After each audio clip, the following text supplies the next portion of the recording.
line. Check the radio, pit crew is far from slow. The lights no longer yellow. Ready, steady, go. Crank it up. Oh, it's racing. Crank it up. Oh, it's racing. Crank it up. Oh, it's racing. Crank it up. Oh, it's racing. In love with the ride. Burning rubber smells real nice. Fuel it up once or twice. Come on, fast is the way to drive. Crowds all on their feet. Not one bothered by the heat. Imagine them in the driver's seat. Checkered flag would be sweet. Crank it up. Oh, it's racing. Crank it up. Oh, it's racing. Crank it up. Oh, it's racing. Crank it up. Oh, it's racing. Everybody get ready.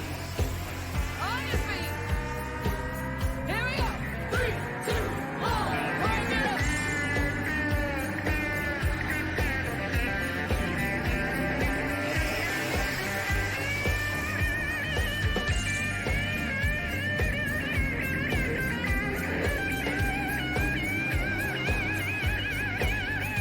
Crank it up.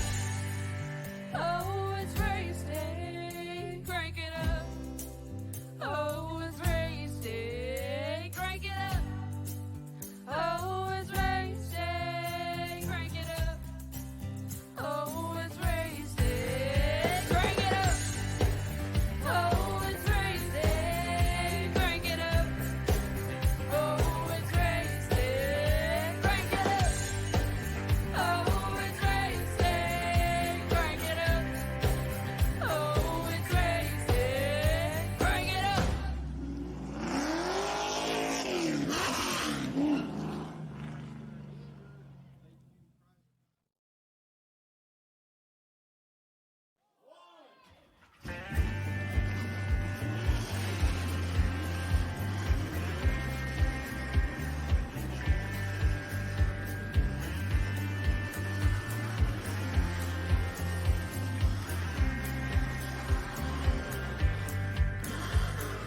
Finger to the sky and a green light shining bright. The only thing I have in mind is the finish line. Check the radio, pit crew is far from slow. The lights no longer yellow. Ready, steady, go. Crank it up. Oh, it's racing. Crank it up. Oh, it's racing. Crank it up. Oh, it's racing. Crank it up. Oh, it's racing. In love with the ride. Burning rubber smells real nice. Fuel it up once or twice. Come on, fast is the way to drive. Crowds all on their feet. Not one bothered by the heat. Imagine them in the driver's seat. Checkered flag would be sweet. Crank it up. Oh, it's racing. Crank it up. Oh, it's racing. Crank it up. Oh, it's racing. Crank it up. Oh, it's racing. Everybody get ready. On your feet. Here we go. 3, 2, 1. Crank it up.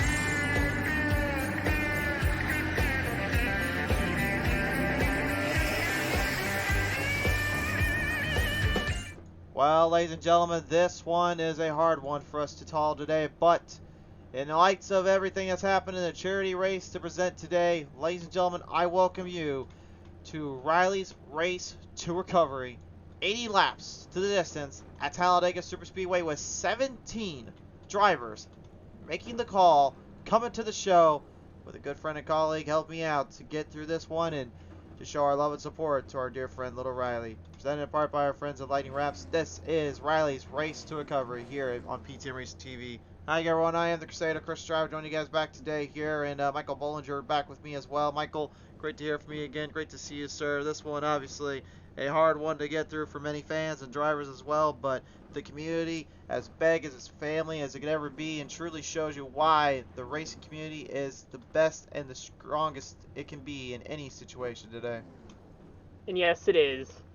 And do you want to give a little backstory on what this race is for, Willie?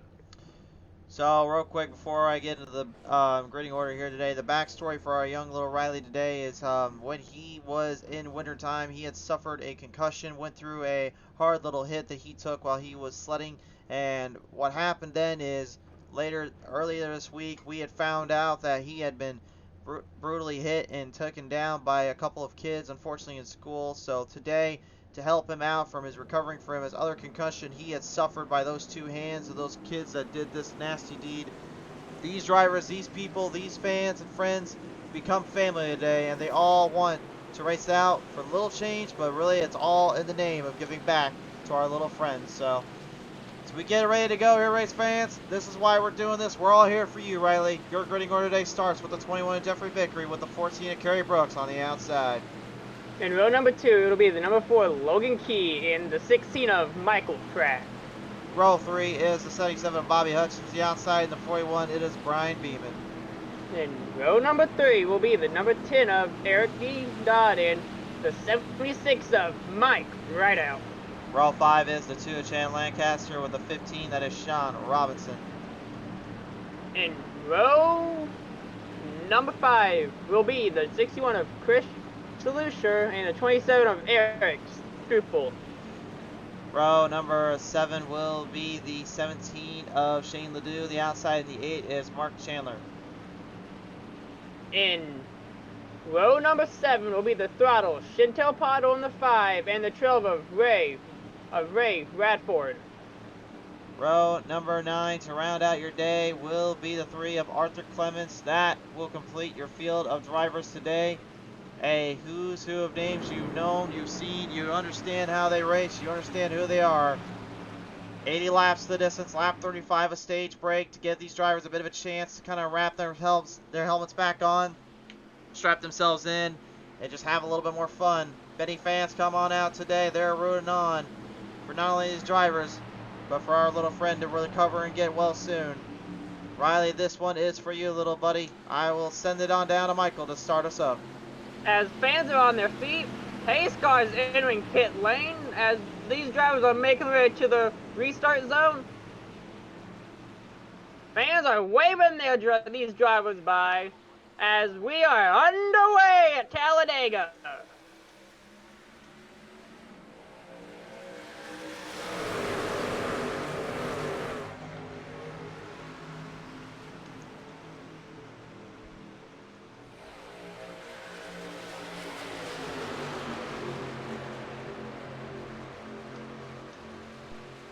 The fields come out swinging, and they're already throwing some hard runs out of the distance. Kerry Brooks, number 14, your early leader there. Michael Pratt, right behind him, giving a big push there. Jeffrey Vickery, the number 21, right in the mix too. As each driver now continues to move their way down from the back straightaway. Right now, it's looking like it's going to be a little bit of a battle between Vickery and Brooks right now. As we are exiting onto the front straightaway here at Talladega, into the tri-oval out of turn 4. I suspect early on a lot of drivers would probably be trying to take their time a little bit. Everyone trying to stay a little bit more under control. Again, I don't think a lot of these drivers would go too aggressive, too crazy out of the gate, unlike what we've seen before in previous attempts in previous races. But we do have to make one rule clear. There is a 3-wide stance rule with this event. They have made it clear, do not go 3 wide till you're 2 laps in. But then they may go to the outside and go crazy if they want. But a lot of drivers had said that really they don't want to do too many crazy things and too many hardships out of the gate. They want to try to just take it easy and let the race kind of come their way. Once we get to the last 10 laps though, all bets are off. It's all race from there. Well, also, Talladega is also known for the big ones, so let's hope that these drivers don't get too aggressive early on and we have a and we have the big one early on here at Talladega. They do have 2 fast repairs today, 3 green-white checkers to work with, and 2 sets of tires as well. Now, what that will do though is that will open the doors up to many drivers to take their chances, take their opportunity, take their hits, to kind of move chains and move the runs as quick as they want. I suspect though, really you're going to see some folks really being a little bit more careful, a little bit more patient in terms of what they want to kind of center down to and really going to bring up from. So I would say right now though, anyway, it's going to be a bit of a hard drive and a bit of a hard, complex history for everyone to kind of dial in. But as we start to get later in the race, I think you start seeing a lot of that action that Talladega brings to the table. Yeah, indeed. As right now, we have the field still remaining at 2 wide right now. Just not wanting to get aggressive early on in this race, because remember, this is an 80-lap race around Talladega too, so pointless to get aggressive this early in the race. Got a 50% fuel run as well, so that also kind of puts a damper on some drivers' mindsets, probably puts a damper into their strategies, kind of forcing them a little bit to make crucial decisions and make crucial playing field points here on this race.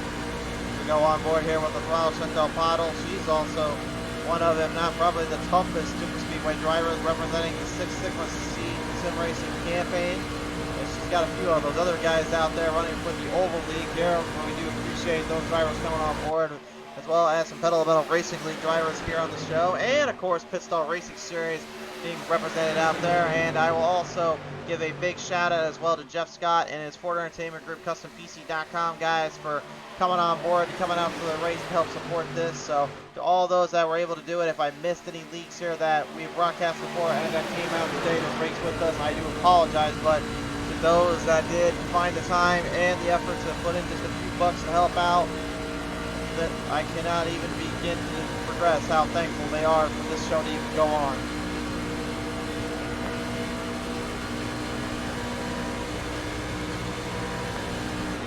Uh-oh, that's trouble, that's trouble. A little problems down there for Eric Dodd there as the 10 goes spinning right around off the back straightaway from turn 2. Turn 3, I should say. And Chantal Paddle also took a little bit of damage on her right front as well. Let's take a look at that one here. I think Dodd might have had a glitch graphic gremlin hit him there and take him for a bit of a loop. But we'll see what Vickery did. Well, right here, had a blink there. And yeah, that wasn't us changing the cameras around, guys. That was literally the situation there. Bit of a flicker, unfortunately, on the number 10's part there. Couldn't quite get himself squared up, so the EOL will be given to him. Vickery, I really don't think there's much he can do in that scenario. He had pretty much got trapped in the mix and kind of bit of in a binder there. And now that one to caution, do you want to mention when and if we do have a stage break for the race fans at home? Yeah, so lap 35 is the stage break here that they have called out today. They are going to be giving that out to the drivers there on lap 35. Right now, though, everyone that just got out of that little mess there probably want to get a little bit of fuel, probably get themselves a little bit more accustomed with the damage model there. Remember, there is a new damage model out there, Michael, and I actually put on one of, if not the best performances in a truck race I've ever seen here at Talladega not too long ago. I believe it was Tuesday night from the Go Racing League boys. They threw everything to the line and on the wire, and we saw what I could best describe as just a matter of brilliance in terms of hard racing and control of the trucks. So I think honestly though, the biggest thing that these guys and gals are going to watch out for is those runs and is those positions, because once you lock up, you've locked up, but then when you want to really make a move, the outside line now becomes an even bigger progression. I think this really could be a driver's race if they let it happen here.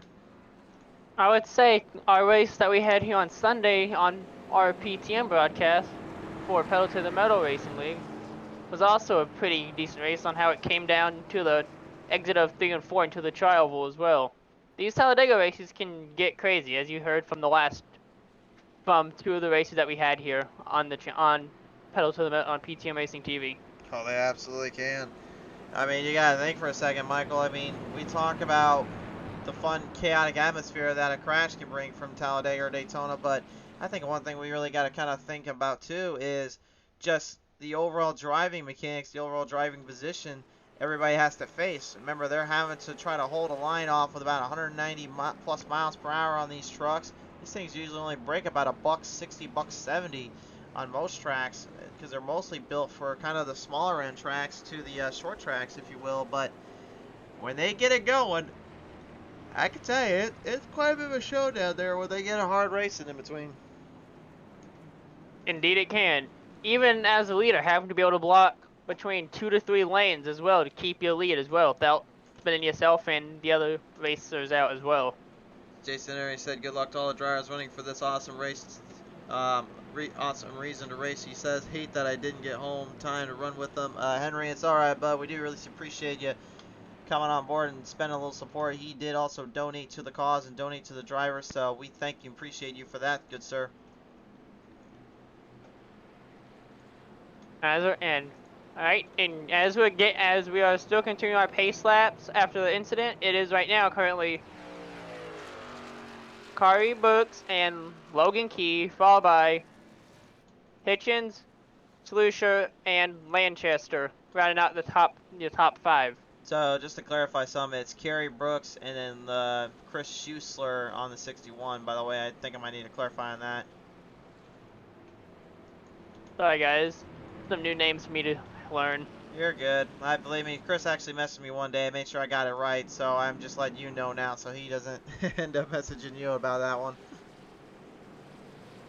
And again, fans, we may laugh a little, we may throw a little time or two. We are not going to take this completely out of the regards on how we normally call a race, but this is a very serious tone race, and this still is a very fun race for everything going on. So just be aware, there'll be times where we're a little bit more chipperish, a little more happy, and there'll be times where we just call the race like we see it. So just gotta be ready for it. We'll see what happens down here.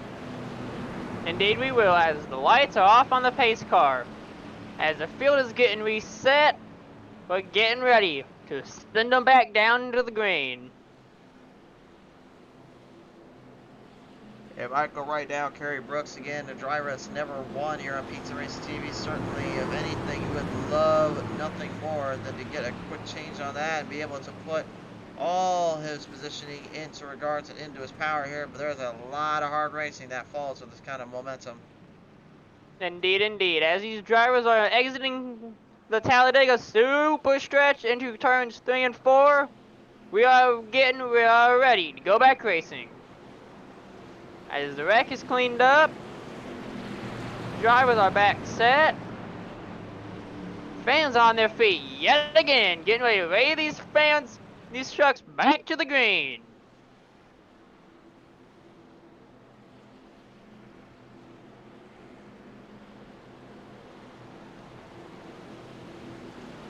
Pace cars heading down into pit lane, giving these drivers their own ready to go.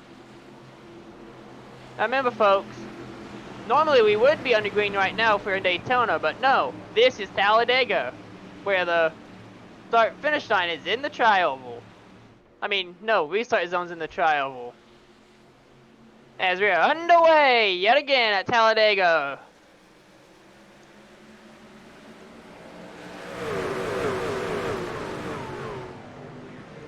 So the Riley's race to recovery kicks them off yet again. Another caution out of the track. Mark Chandler, they're not able to quite get off the line there. Looks like some problems for the number 8 machine.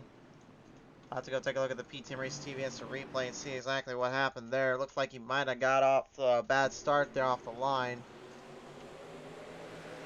Took the words right out of my mouth. I was about to just mention that same thing.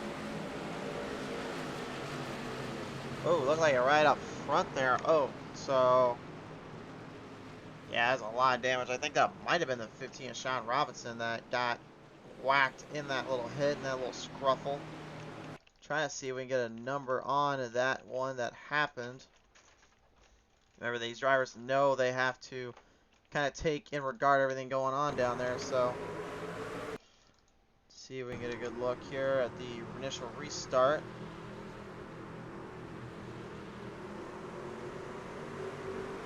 And never mind, I was about to say pit lane's getting busy, but no.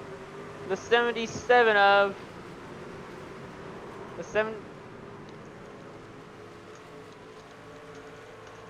I think that one might be on right out there. I think he was the one that had done the initial contact there. We'll take a look.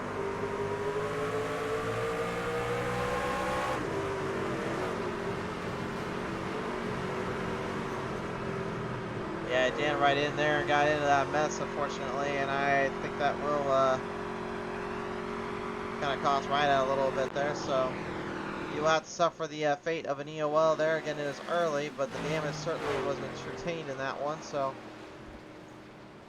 And at Talladega, it doesn't matter where you start. It just matters about avoiding the wrecks, staying in the draft, and avoiding the big one.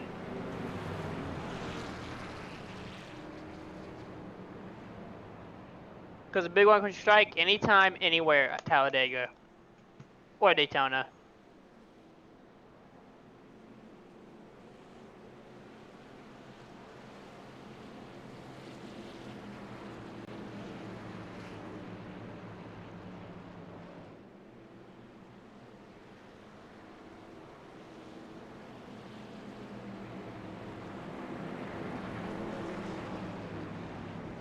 And pit lane's starting to get busy. Let's go take a look at our. I'm gonna try to get some names for you guys. I've always wondered what happened when he actually figured out how to get the names on these guys a little bit. This will be fun to hear. Yeah, it's gonna be fun. It's gonna be hard, but we're gonna try. Maybe if you want help, I do have a live timing system in front of me. I can help you out anytime there, bud. Yeah, if you want to try to go ahead. Alright, so Ledoux, Pratt, Vickery, Spriel, Vickery, Robinson, Hutchins, Rideout, Chandler, and Pottle all coming out of pit road. Ray Radford nearly get out of that mess, gets back onto the track, see if he can get a run down there. I tried looking at our pit road cameras and I wasn't able to catch the numbers or the driver in time. So that's what happens when they go by the pit road cameras so fast. At 50 miles an hour at Talladega. So what I'm getting word right now is that it sounds like iRacing is having a bit of an issue down there in terms of actually calling the wrecks, so the officials had to step in there where iRacing's little AI system's not exactly working right. I thought by now that AI system was supposed to have been fixed by now at this point. Apparently they didn't get it dialed up all the way. And we've been working with AI for how long now here, Michael? A while. I believe ever since iRacing first was released. But AI can't be perfect because it's only artificial. But Roy the flagman, who's our man up on the flag stand, should be paying more attention. Because he has one of the eyes in the skies. Well, he should, in theory, but apparently it is a not so much situation there, I guess, the way he's acting. So we'll have to hopefully not end up in the same boat. We'll see what happens though as we're getting ready to get everyone squared back up again. That's the word I got from HQ down there, is that iRacing's actual live system timing call did not get the caution out when it was supposed to, despite the fact that was a huge wreck and a spin around on the front straightaway there. So hopefully that gets a little cleared up here on the track. As I was trying to say before on the second restart, with Daytona being just a little bit smaller than Talladega, Talladega has their restart zone in the tri-oval, which is where Daytona's start-finish line would be. And we have our start-finish line at Talladega just before turn 1. Which makes this track a little bit more interesting. Well, not only does it make it interesting, but honestly it makes it much more chaotic to that line. We've seen races won by simply just waiting till the very last second coming off the corner, whereas at Daytona it's all about who got it off the backstretch and lined it up from the corner. Here you can just use that final corner and then drive the wheels off it to get to a straight and make one last ditch effort to run it to the end. And I saw it in person at the 2022 race at Talladega, where it got crazy coming to the checkered flag into the tri-oval. They were still juggling for position. And as always, the big one normally happens on the last lap at those Super Speedway races. So that doesn't explain how crazy it gets. And I don't know what would. All you know is, and all you need to know is, prepare for the unthinkable and prepare for what can happen here in Talladega. But the saying goes, this is not just a race. This is Talladega.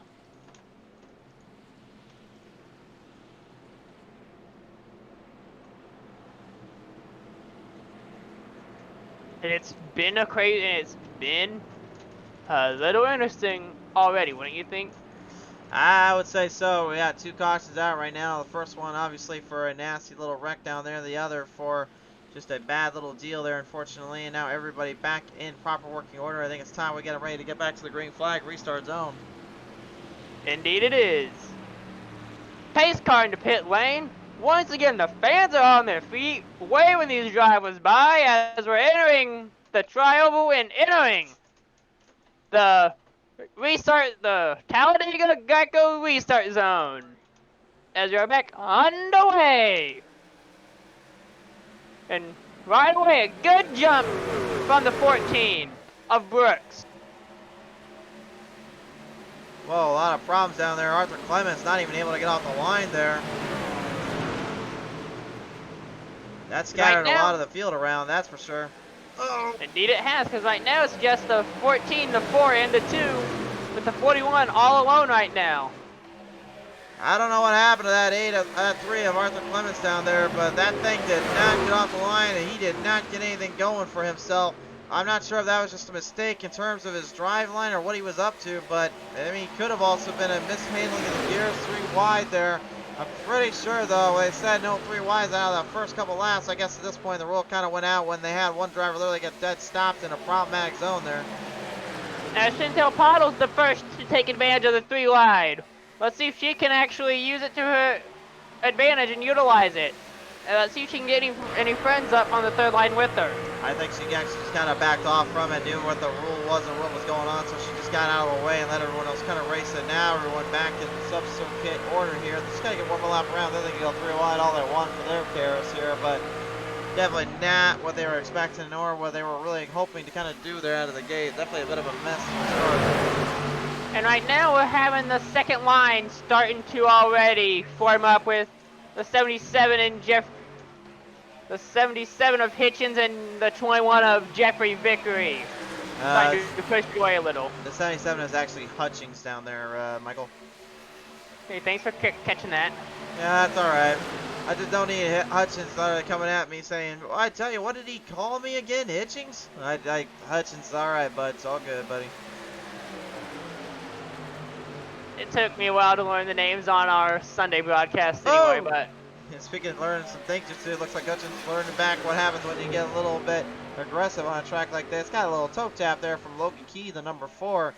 Logan having a little fun out there, and I think it's only the 2nd time we've ever seen him on the call and on the track. I believe he raced with us last Wednesday night for the Six Sigma Sim Racing Oval League, which all 4 of those trucks, that is the Six Sigma boys right now, and they're currently having a little fun out there, just getting right up there with these drivers.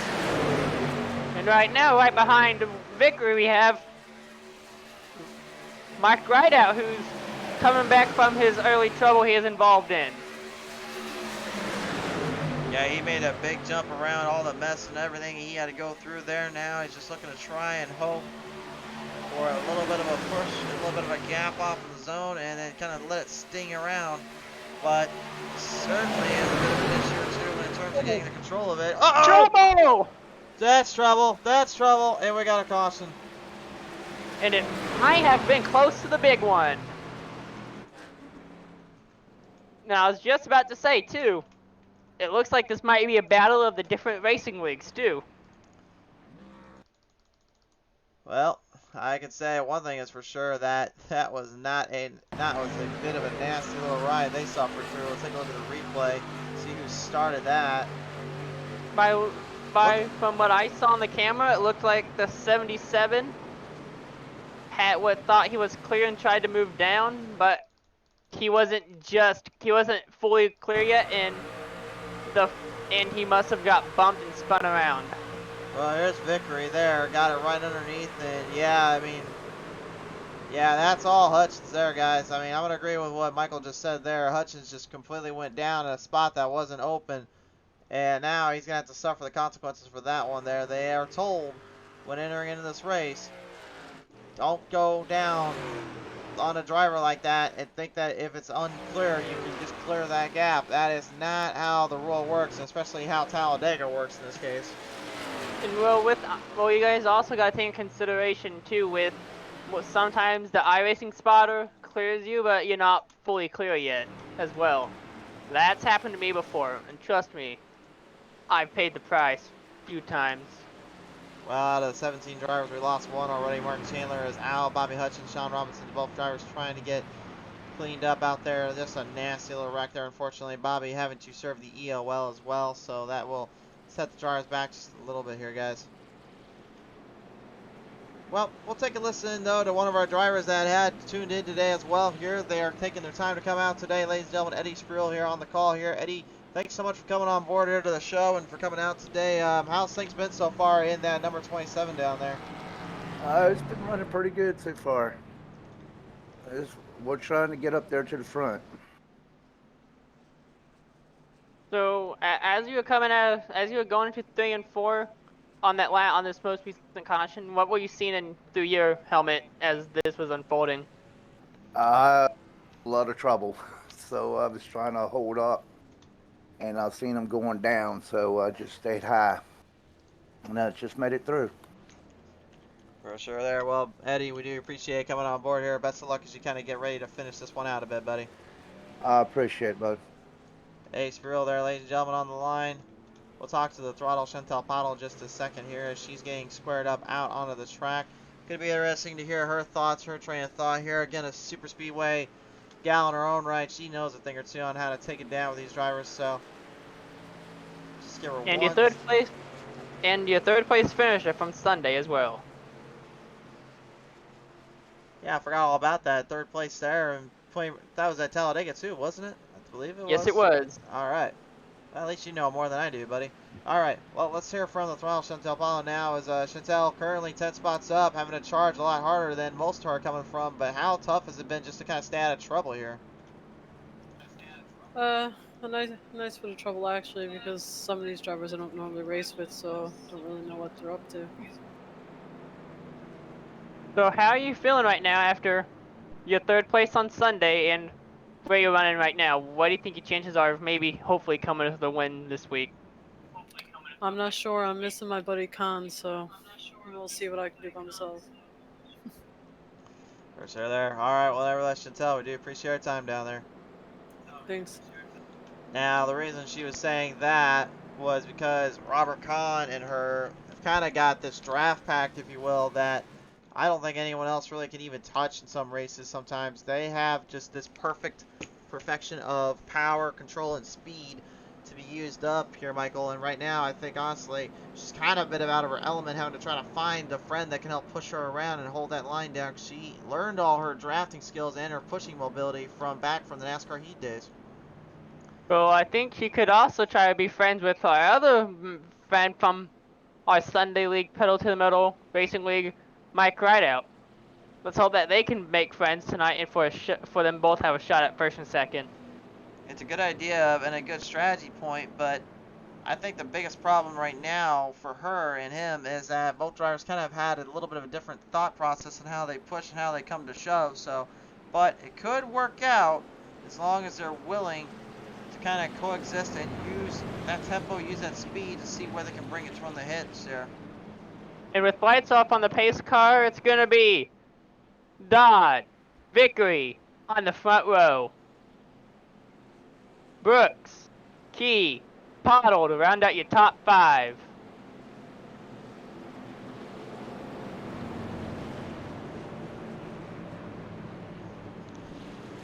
Still kind of getting over the emotions, the feeling. I know obviously it sucks the drivers get wrecked out or they get into a bad spot here like Mark Chandler just did there a little bit ago, but just warms my heart still to see how much the iRacing community and the racing community has come together full circle to be able to even do this in the first place, take time out of their day. I know it was a really late scheduled in race, and I know I normally am off on Fridays, but I couldn't have missed this one for the world. Just be able to finally give a little bit of sense of solidarity and show the family that we are here for them and we want to give back to them. Truly just shows everyone the racing community is not just community, it's truly family. Family or not, there's no family in NASCAR, only friends and foes. But tonight, everyone's family, no matter what. I was That's right. about to go over that other side of the booth and kind of figure out what the heck you were talking about, but at least you saved it there, bud. Indeed I did. As right now, pace cars head into pit lane. Let's see who's gonna get the advantage. Will it be Dodd? Will it be Vickery? We'll find out in just a few short feet. As we are getting ready to drop the green yet again. Dodd very carefully. He's having a little bit of a timing issue down there with those glitch graphic gremlins as we bring the green flight back on out here at Talladega. And back to the gears we go as Dunn gets the advantage early.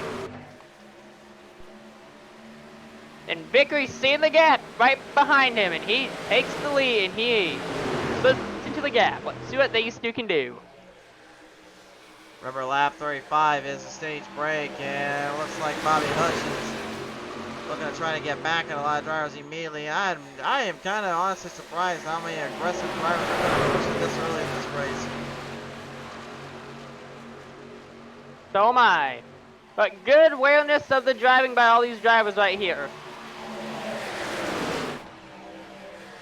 Thought for a minute we were going 3 wide. I'm like, I think the guys already said the rules there in the Irish meeting. Don't do that without 2 laps to go. But I think maybe these drivers at this point just sort of have a little more fun than we realized they were. It's still a serious race though. They got to treat it seriously. Now, when you said 3 wide, well, I thought it was only on the first 2 laps of the race, not the first 2 laps of the run. No, on those restarts, first 2 laps, every first 2 laps, they cannot go 3 wide. After those 2 laps are up, then they may go from there. The reason being is because a lot of times drivers get a little impatient, they get a little over their heads, and the next thing you know, well, let's just say you get what we saw earlier. As right now, we have Rideout and Pottle right now leading the second lane right now. Let's see what those two can do and try to get caught up with their friend Vickery. Try to make it a 3-truck run of Pedal to the Metal Racing League trucks. Speaking of Pedal Metal Racing League trucks, a little Pit Stop Racing Series truck branded and sponsored by, well, yours truly, PTM Racing TV. That's 16 of Michael Pratt.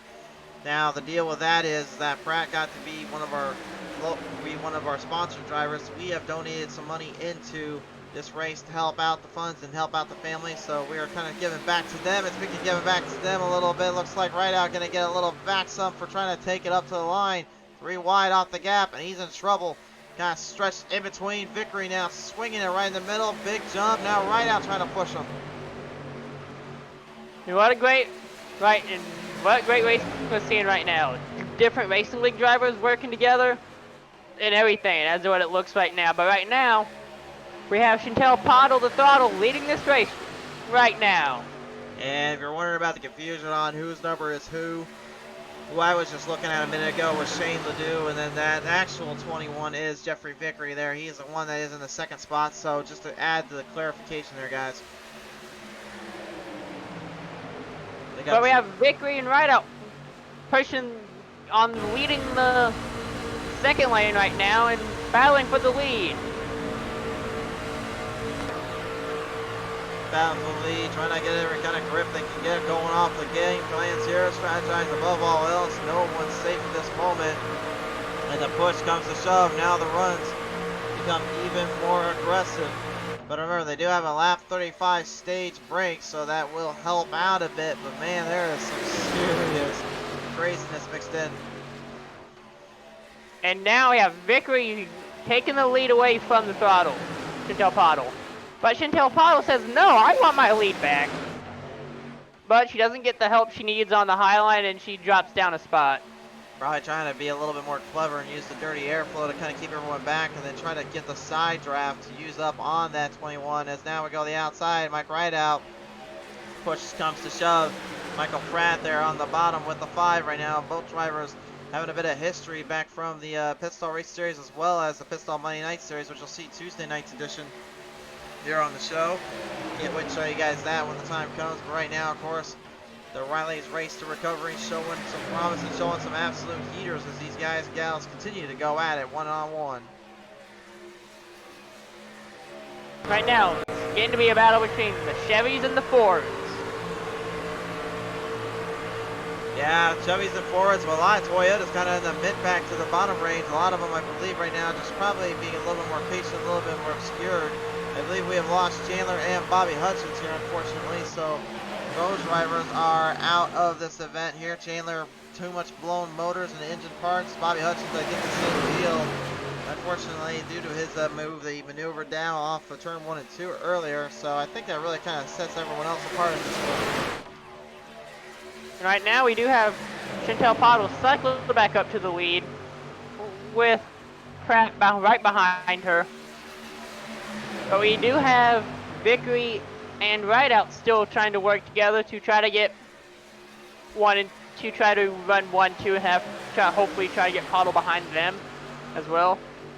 But only time will tell what will happen. Gary Brooks, number 14, leading the way with the other drivers there in the background there. You see Logan Key, and then you see that 41 of Brian Beeman, and then way back in that gap is the 61 of Chris Schuessler. Those are the ones that are currently the Six Sigma Sim Racing Oval League campaign. And they're trying to kind of keep that gap bridged up amongst themselves. And again, I know what you said earlier about it being league versus league. And in some regards, yeah, it probably has a little bit of a thought process on just putting the 2 and 2 together, but really running different nights and all that. It's really no Monday Night War from the wrestling community, that is.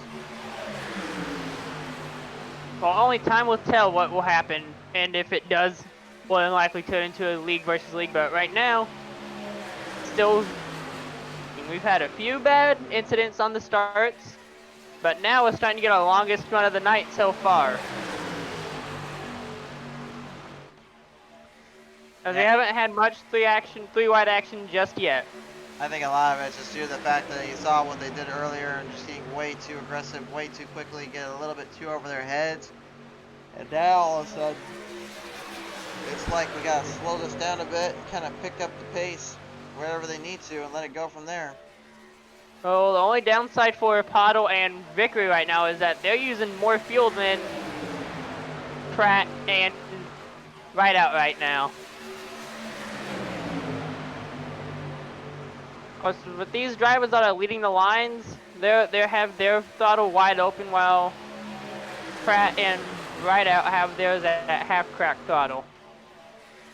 Well, Bottle's full throttle right now, so she's going to be burning up a lot of that fuel line. But again, I think she probably has enough to get through with a 50% fuel cell limit there. They'll at least have to go to pit road one more time, though, once they get to that stage break. And then after that, they'll pretty much be whenever the choice is made for them to take the stage caution.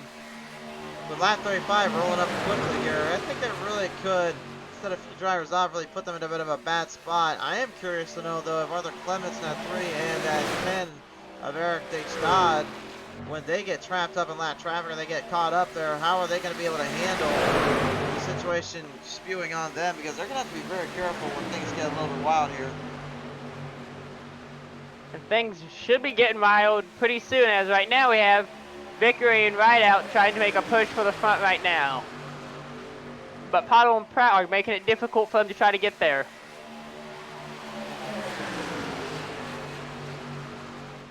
I mean, you can make it difficult all you want. At the end of the day, if it does not compute, it does not compute. And that is where right now we are putting everyone's mindset to good use and put it to work. 3 wide, back down to the gap yet again. Sean Robinson clipped up the King's Ford, number 15, getting swallowed up there by the number 17 of Shane Ledoux, and the 21 in this case here. It's because of his custom number down there for the clarification here, guys. And lap traffic, this is gonna be fun! Dodd staying outside, everyone else trying to pass right on by him. Good on him for at least staying out of the way, but man, I got a feeling that probably was a bit of a scary, surreal situation for them to have to work around. I think these drivers knew this was going to be a tough little call to be making there.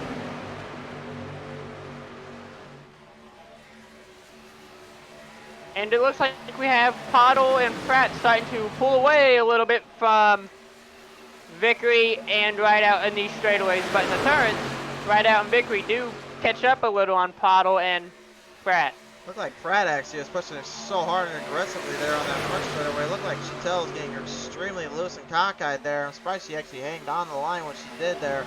Pratt, I gotta believe right now, probably starting to get a little bit edgy, knowing what was coming up, which is Vickery and Rideout. Big jump from them. Vickery trying to keep Rideout behind him. They got a little too aggressive there entering into the corner, had to back it down, and the push come to shove. It didn't quite stick in the game plan there, and Rideout now knows he's going to have to try to work with Vickery a little bit better there.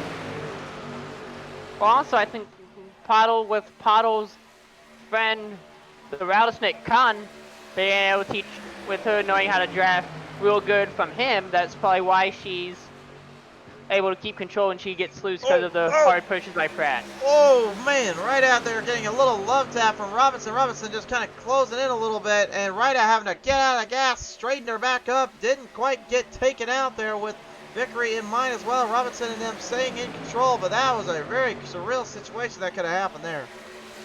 Indeed it could have.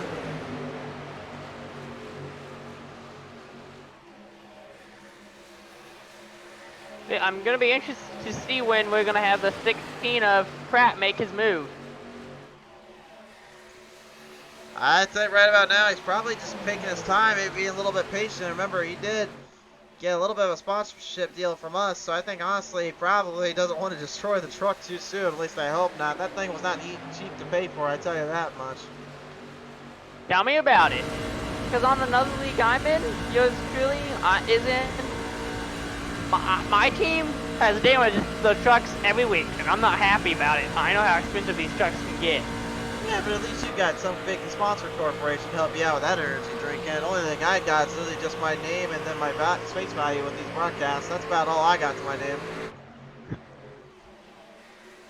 Not really a big corporation. They're just a small company still. He says that now to us, ladies and gentlemen. And I still see their marketing and all that. I'm not naming their names off, but you can have fun if you want with that. But nevertheless, the full field going into pit road, or a good chunk of them anyway. Everybody parking it down. Pit stops now being made. Looks like Pottle, Brooks, Key, Sproul, Schuessler, Robinson, Lancaster, Clements head to pit road. Ledoux, Vickery, Pratt, Beeman, Rideout stayed out. And with Ledoux and Vickery being out there, it looks like it's a little bit of a few, like what, 1-2 drivers from each league right now still out right now. Roughly around that. Currently we got about 5 of them on total, 6 in total actually, with a few of them trying to get closer and closer around the gaps here. Now the normal thing you want to do at super speedways is pit with your manufacturers. Chevys and Chevys pit together, Toyotas pit together, and the Fords pit together. But in iRacing it doesn't matter because we all have the same speed.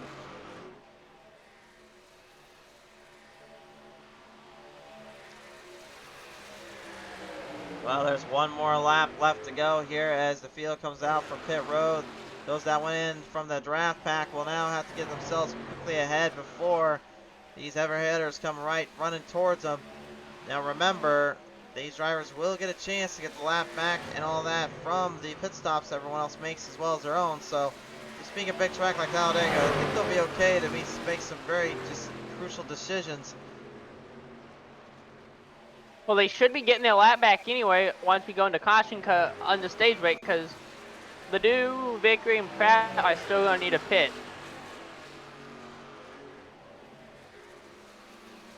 And speaking of pitting, Ledoux and Vickery go to pit lane. And it looks like Pratt's going to take the stage. Stage break coming up for Pratt, Beeman as well, lingering their way down. Very crucial decision there for these drivers. Very tough little decision, but it seems to work out in their favor. It's Vickery and Ledoux right now are currently in pit road. They're going to get themselves in and get themselves out as soon as they can. But nevertheless, Pratt does take the stage win, so that will add a little bit of confidence to his name and boost him up a little bit. I bet you must be feeling happy right now, seeing your truck getting the stage win. I mean, I'm always glad to see anybody that got a little PT Race TV sticker on that name get a stage win, much less a race win in general. So, but hey, at the end of the day, though, as long as he just goes out there and has fun and everyone else enjoys it, I could care less if we take that thing home in a bunch of pieces.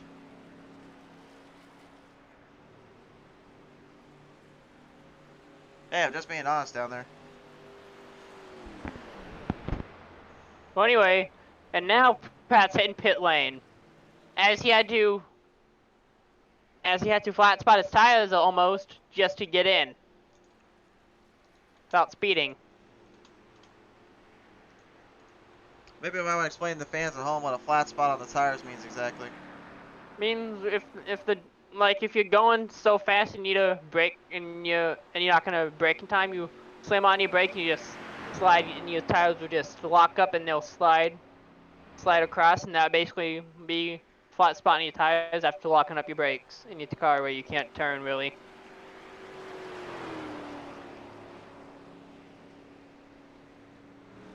Hey, you guys are loud and clear there.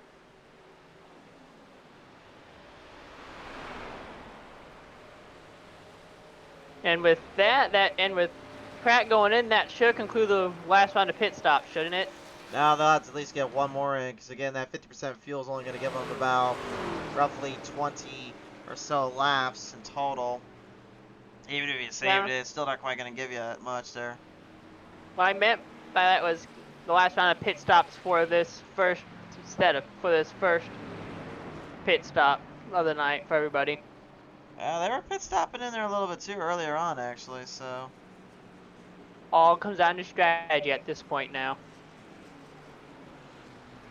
Hold it. We have the 41. It looks like we might be having the 41 be coming in.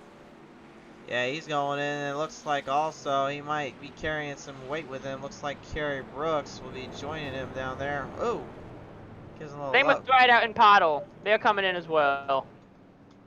Not sure what happened to Rideout there, unfortunately. Looked like he just kind of didn't even get off to the spot that he was supposed to when he pitted in. Everybody right now trying to get squared back up on the track here.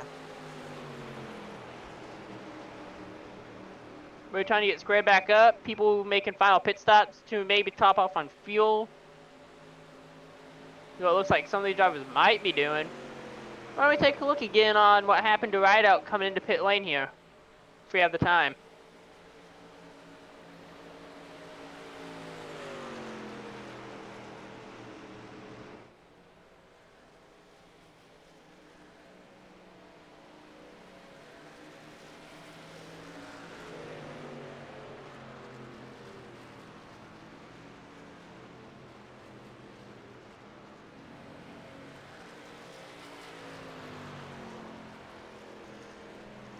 So it looks like everyone is getting settled back down from the initial pit stops.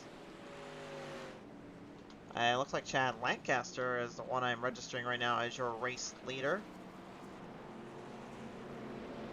I believe Radford and Dodge should be coming up close to getting a little bit of a wave around here. Logan Key and Sean Robinson, they will for sure be getting waved around the pace car there on that front half as everyone just gets squared up from pit stops and the initial stoppage there.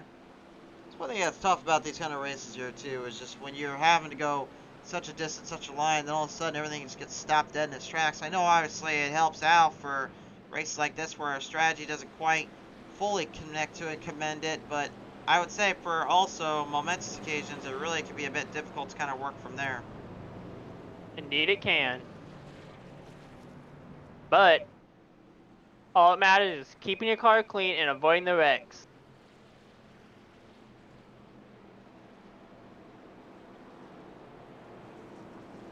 As the only breaks we'll be seeing now after this stage break will be cautions only. No more stages.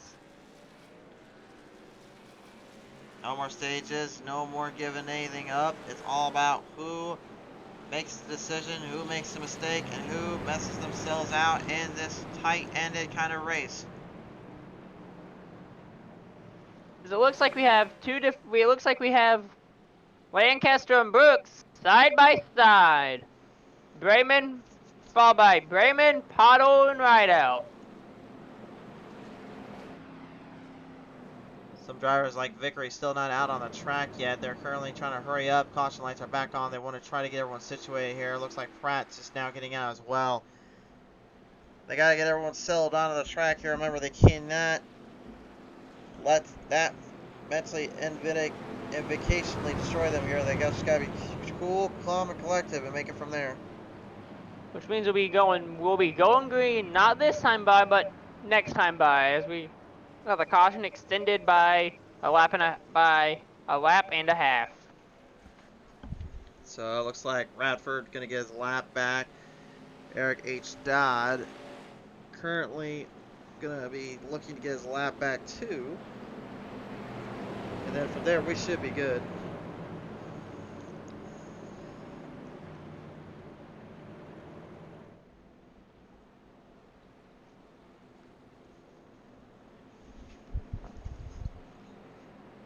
We're not even 50%. We're not even halfway through this race yet, and it's already starting to look pretty good. Like it's gonna be a solid finish.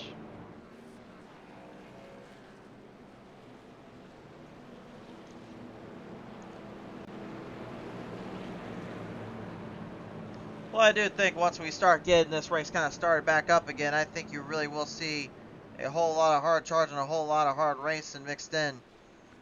And a lot of guys just looking to take every bit of consideration, every bit of that hard racing line drive out on the track here. So we'll see.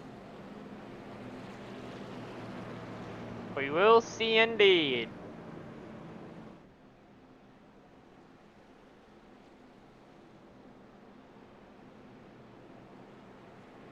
As we're getting back set up 2x2, it's Lanchester, Brooks, Bremen, Pottle, and Rideout, rounding out your top 5. All ready to send this field back to the green. As lights off on the pace car, and these drivers are making their way down to the Talladega Super Stretch.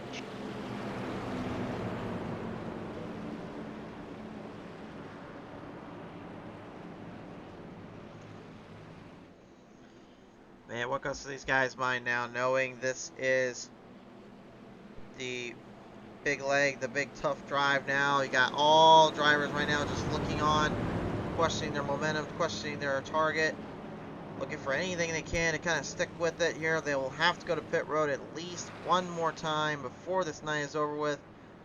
I got a feeling, man, they're going to be really putting themselves up to the challenge here. Maybe 2 more times if we have to go under a green-white checkered. But fans, this little rumble you hear and is about to turn into a loud war as these drivers are making their way through 3 and 4 with the lights off on the pace car. Nearly halfway done. Lancaster, Brooks, Beeman, Pottle, your top 2 rows here. Hard Charger Award winner, the Throttle, Chantel Pottle, the 11 spots up, looking to continue her super speedway dominance. It's all going to go down right on the front straightaway this time by.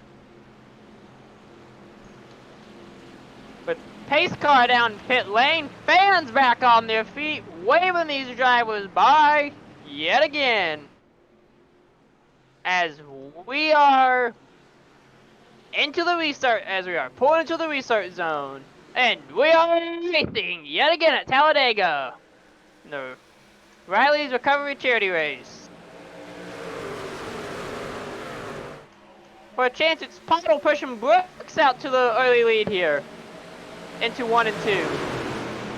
Got surprised Pottle actually got such a big push there on Brooks. I mean, usually those two are a little bit more quiet on their brigade, but nevertheless, Brooks moves into the race lead. Rideout going to try to use whatever he can there from the backpack with Jeffrey Vickery kind of lingering around down there too. And this camp more than likely won't be good as we have Pottle, Rideout, Vickery, and Ledoux all lined up together for that brief moment. 3 wide salute there. Michael Pratt, not sure if they had a little misstart there or he's just translating to try to get a run on him early, but he will back out. He does not try to go for the pass completely. Laying him down to that front straightaway here. The 21 of Jeffrey Vickery. The 21 of Shane Ledoux. The Ledoux is right behind Vickery. Pottle right now trying to stay with both drivers here, looking to kind of keep the momentum going with Rideout behind. And she's going to need to use Rideout as much as possible here and really have to tone in that draft and tone in that speed because it's going to be a very, very tricky course to actually get all that timing and all that shot making down when you got really drivers just looking to make a pass on you every single lap, every single time you get around each corner. Indeed it will. As the Throttle Shinta Apollo did say earlier, she doesn't have her friend the Rattlesnake Khan with her tonight. So it's going to be fun to see if she can keep with Rideout all night instead of Khan like she normally does. The Rattlesnake could not make it today, neither could the Professor Tim Lee, but both of those guys have donated a good chunk to our Rental O'Reilly here. So for those, we thank you, appreciate every single one of them. A lot of donations coming in, a lot of love spewing towards just getting recovery better.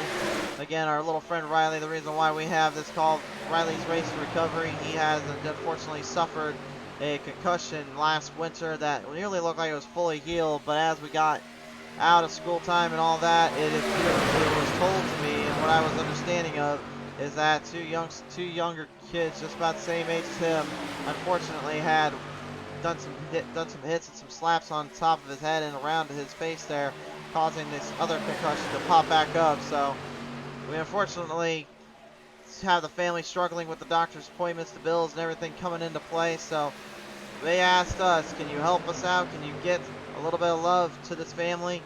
We said we'll oblige, we'll donate one truck in there and you guys can go out there and race. The other parts came from the iRacing community itself and from drivers, fans, friends, and family alike. So it was a pleasure to try to help out with this and help keep everything going here. And thank you all so much for watching as we got a little trouble there off of turn number 2. Dodd and Radford clipped up there on the back half there, unfortunately, and Dodd damage falling right off. He's got a lot of pieces just fly right off that truck.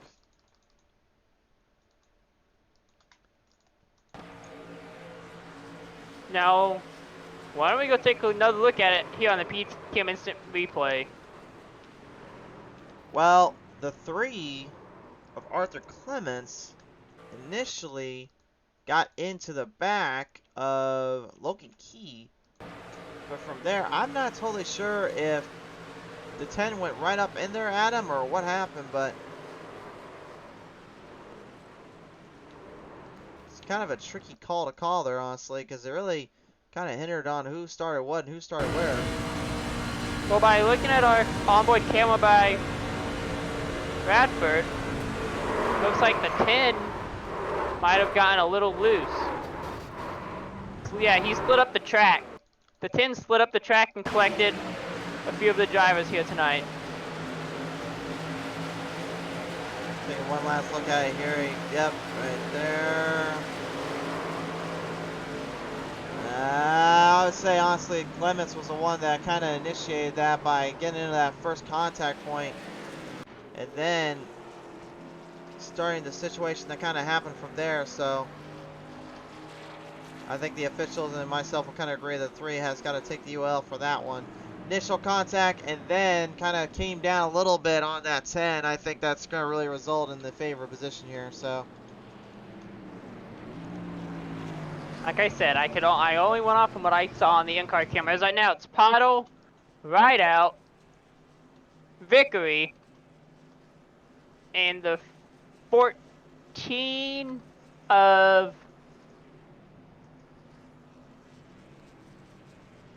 Brooks all hitting pit lane. And we also have the number 2 of Lancaster also in pit lane. I was hoping you'd catch all. I was hoping you'd be able to catch that there when trying to figure out who was who there in that little mix. Yeah, I'm starting to learn some of these new faces I'm learning for the first time. If you guys remember my early days on PTM Racing TV on Pedal to the Metal Racing League, when it took me a few races to learn the drivers' names of that league.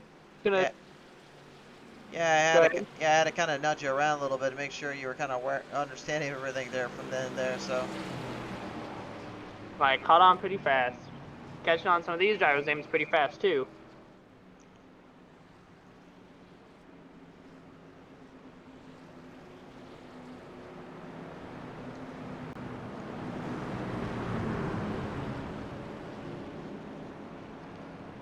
So the field right now going to be wrapping themselves back around, wrapping themselves up in position, hopefully looking to get themselves squared up. Definitely a lot of hard driving, a lot of hard racing mixed in this race today, but again, you gotta still kind of back up a bit, kind of find your run and find your drive when the time comes. Can't get too overly abundant, but gotta still somewhat be right in the middle of the spotlight when you can. According to my timesheet, I don't know what your scoring sheet says as well, but mine has Pottle, Brooks, Vickery, Rideout, and Lancaster as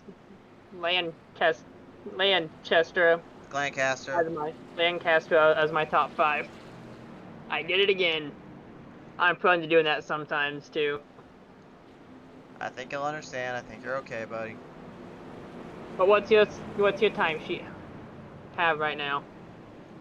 Well, Bottle, Brooks, Rideout, Lancaster, Beeman, Robinson, Vickery is in pit road, Pratt, Spruill, Key, Schusler, Clements, Ledoux, Radford, and Dodd is who I have on my timing sheet right now, but it looks like may have lost Eric Dodd there in that one, so it looks like his final hit kind of cost him there, unfortunately. And that's what happens sometimes when you're racing at Talladega. Get into these tight packs like that could cost you if you make the mistake, or if you just get involved in another person's mess. That's why you want to try to be in the front row of the field, where you can avoid the mess.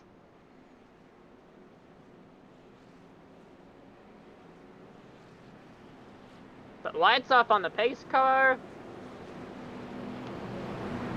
Fans getting ready to wave these cars on by yet again as we are exiting turns 1 and 2. Yeah,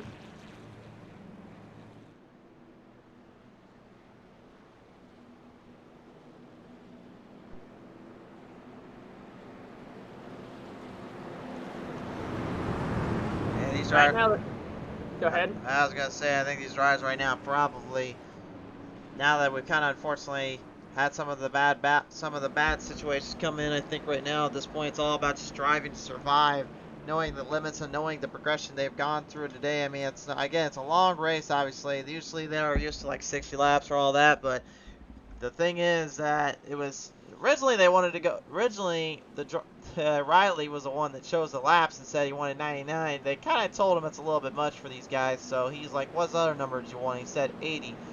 That was the number they went with. That's the number they got, so they have to go with this race. So they said that when you didn't have enough, they would maybe shrink it down, but because there was over 15, they said, we're at the heck of it. We're just going to let these guys go out there and see what they can do. I think for the most part, they have put on enough, a little bit of a show. Shane Ledoux is just now getting out of pit road, unfortunately. Unfortunate for him. He's going to have a lot of ground to make up. Get ready, race fans. We're coming to the restart.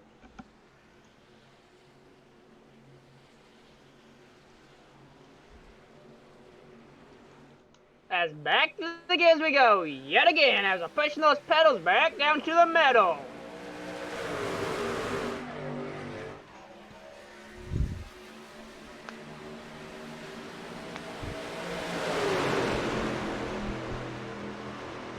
We got started up there for the front, but everyone right now just trying to find some room, trying to find some drive, and hope to stay out of the trouble if they can.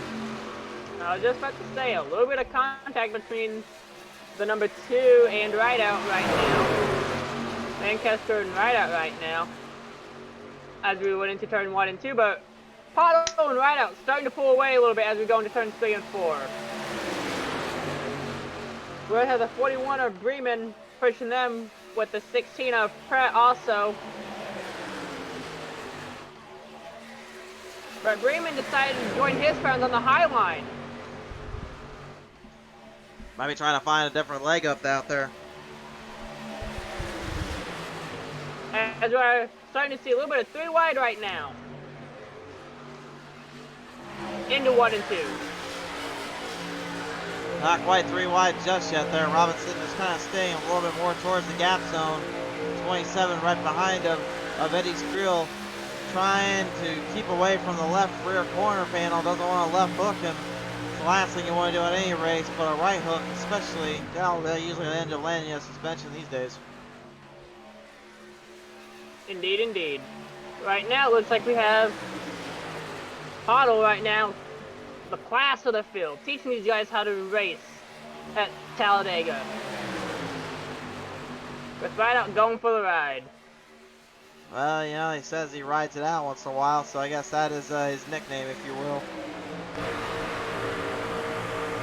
The ride out fits his name, fits it perfect. Well, His name would Mike. I was about to say a little onboard camera here. Michael Praz, our Pizza Race TV cameras being put to good use. The Six Sigma Sim Racing drivers, though, man, they are still in that hunt, still everywhere on that top spot. Maybe looking to kind of back down a little bit, maybe try to find a little leg, a little bit of a showmanship there. I have been able to broadcast and been a part of some league versus league battles before, and I've even actually spotted for some of the groups and some of the drivers down there to help them out once in a while in their own little races. But you know, being a broadcaster though, and just watching everyone go out here still, just kind of surprises me how far some of them, for when I remember when we all started here, kind of came into and then kind of started down into where we are now. Yeah, we can't forget when you said Six Sigma guys. We really might want to count Otto into the PTM, into the pedal to the metal guys, with the pedal to the metal guys tonight instead. Maybe for tonight, but I mean, at the end of the day, you got to remember too, she has pretty much been working with Six Sigma and the Pitstone Racing Series as well, so she pretty much kind of has a little bit of an advantage in terms of who might be able to work with her, who might be able to kind of race with her. As we're coming down here, we only have 30 laps left to go at last year. And with time clicking away though, they have a 2-hour limit. They just went past the hour limit timer, so if this goes any more cautions, they may be in trouble. These drivers should be aware of that with having their time clock inside their cars for how long they have left to race and how long they've been racing for. Well, a lot of it has to do with those spotters too. A lot of them honestly use those spotters as kind of a little bit of a wingspan, if you will, trying to help themselves circulated out and situated there and let them work together on keeping an eye on time, keeping an eye on performance, and where is the best drivers going at the best possible times.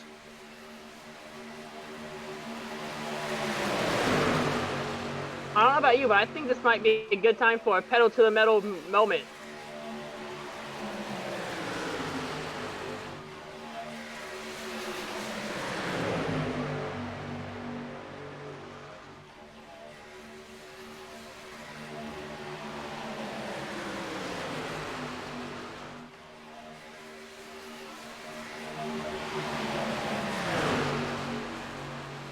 Still doubled up right now. Looks like right out might be trying to get a little bit of a ground clearance there. Kerry Brooks, Michael Pratt, Chad Lancaster all in that mix. I mean, Bollinger right now, I mean, do we have really kind of a favor? Do you really kind of see everyone just kind of being equal ground and footing here at this point? Looks like everyone's trying to save their aggressiveness until we come to the 10 to go signal given by Roy, our flagman tonight. So just look. Time running out, lap winding down. It's gonna be a fun one as we hopefully get down to 10 to go.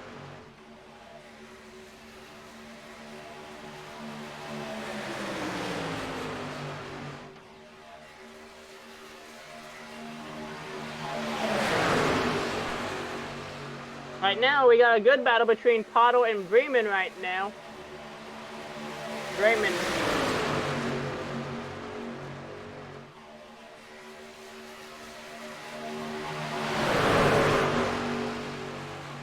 Working together, and Potto takes the lead with right out right behind her. Huge run there, big circuit off in that drive. Again, getting a lot of push, come to shove, taking every little bit of control and using every bit they had to just make this work out in their favor. But still, nowhere to left out at. As the yellow flag is back in the air. I think Eddie Spriel and Chris Schuessler are having some problems down there. We'll have to go take a look at the replay here. We just completely missed it there. Sorry about that, folks. Had the camera crews a little bit off on the center there. They were currently busy watching something else for the second. Take a look at the replay.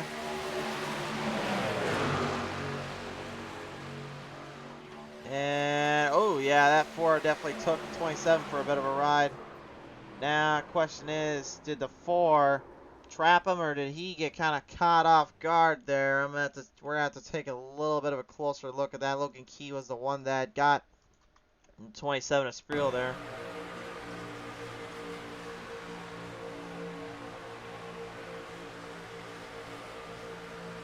So what you're saying is, it's more than likely to come down to an official review after the race, probably, if you can't figure this one out. No, it will be on both drivers at that point, because if they can't figure that out, then they're going to have to just accept the punishment. Looking at it right now, though.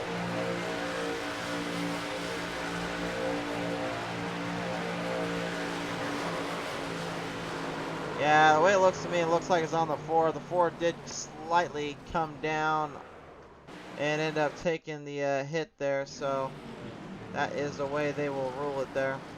And currently we have Pottle and Rideout hitting pit lane, as well as Pratt and Brayman right now. Ray Radford staying out there out of pit road, so looks like he'll try to go a little bit more longer.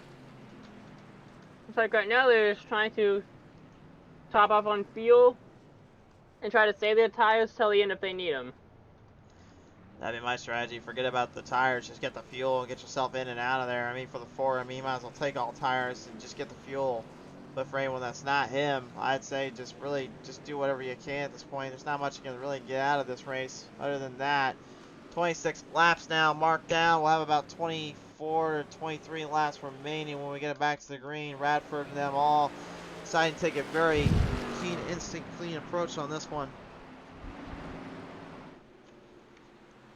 Well, it's under strategy. Now, I think with strategy being out of the book, it's going to come down to whoever has the most fuel and can avoid the wrecks from here on out. Don't make the mistakes. Don't make the decisions that can cost you dearly. Stay focused on everything you're doing out there. Watch your angles. Watch your timing. There's a lot of sheets down there and a lot of momentum to be basking around with. With it being this late in the race, I would be surprised if we see it 3 wide after 2 laps after we go green.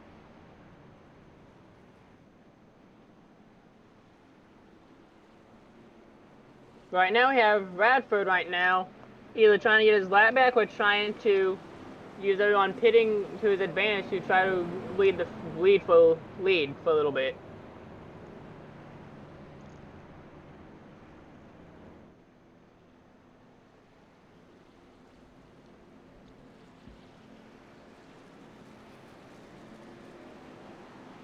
As we come out of 3 and 4, we will be having Radford going to the pits right now, so it's going to be Pottle, Rideout, and Pratt right now to round out your top 3 of the field.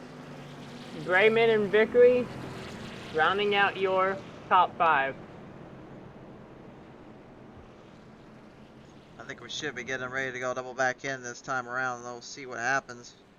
Scratch that. We have Vickery also hitting pit lane too, so it's not going to be Vickery in the top 5. It should be Kerry Brooks instead. What's your time sheet showing for the top for 5th place right now?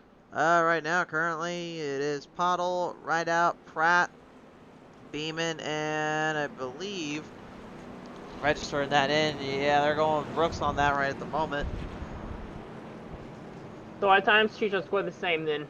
Yep. Should be working okay on that end here. Which is good to know. I think it's going to be fun to see how Rideout and Pottle do when they're not together on this restart. The flights are off on the pace car.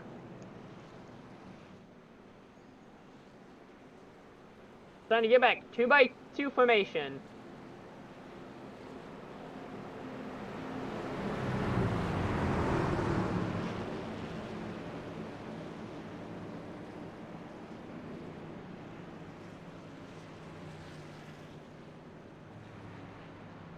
And once we take the green, we should have about, what would you say, 24 to go? Yeah, looks like that's going to be the keep there. Once we take the green? Yes, sir. Well, forget about fuel. Forget about strategy. Just make sure you're with some friends now. It's gonna come down to who locks up and who has the better push. As Pace Car is hitting the pit lane, meaning it's showtime. You guys know the drill. Fans are getting ready on their feet, waving their drivers onto the restart zone and into the start-finish line. As we are back underway for Riley's charity race. Riley's charity race. Riley's And race to Paul's- recovery.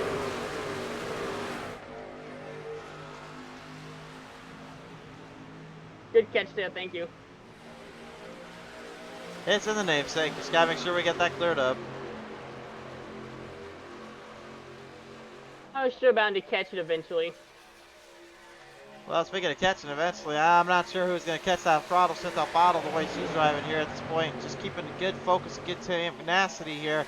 Michael Pratt and all them right in that mix with right out now. Finally getting a little bit of a jump with Beeman pushing up ahead.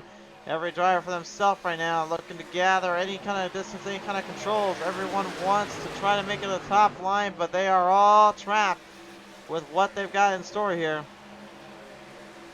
Right now we have Pottle getting with right out right now, making it right out and Pottle working together yet again, as we have Pratt leading the bottom line.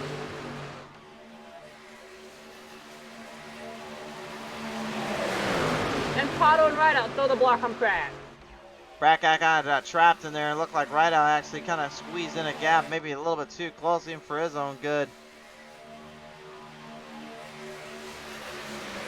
Right now it looks like we have Pottle and Rideout starting to have the low line pull away from the high line at the moment. Let's see if the high line can get gathered back up together and make a push for the lead. I think these guys may be honestly just trying to stay a little bit more controlled right now. Probably looking to just stay out of the way of that mess. Not trying to do anything too crazy just yet here, but I've been very wrong before.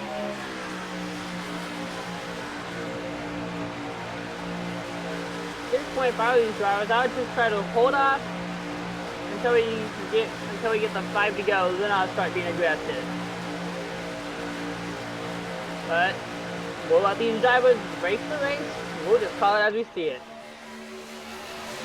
Call as you see it, call as you know. 22 laps left to go.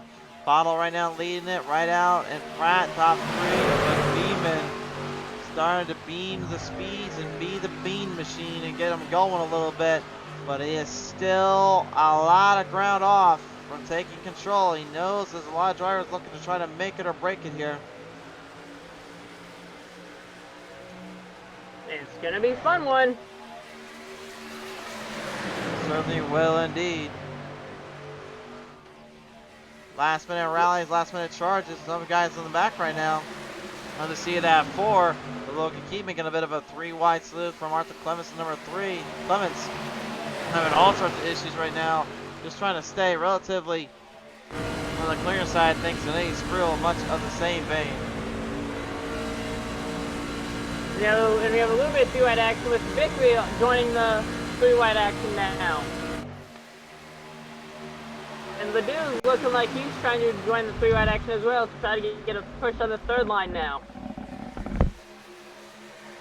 And this should be good as Pottle and Rideout are not locked up right now as we go in the turn. Oh! Trouble!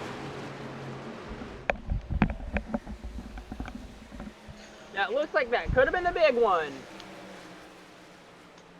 Because it happened on corner exit. Nasty, nasty hit there. That was Shane Ledoux that got the damage just strung along there. And what you do not want to do is go into the wall at 180 miles an hour, but you certainly don't want to go in the wall at 180 miles an hour, engine first. Taking our look at it here, let's see what the replay shows, and yeah, that was a nasty little hit. Looked like Robinson kind of got trapped in there, and then everyone else just went in for a bit of a ride. Yeah, that was a horrible hit there, unfortunately. Horrible hit indeed, and it looked like some of the drivers had to go down pit lane to avoid it. That's probably going to cost them in the long run. Was literally just getting a drink there. All of a sudden, everything just kind of flip-flopped right in between. Yeah, there was a whole lot of room down there, and Beeman unfortunately kind of trapped himself in that mix there. We'll take one last look at it, see if there was any resistance from him in the 15.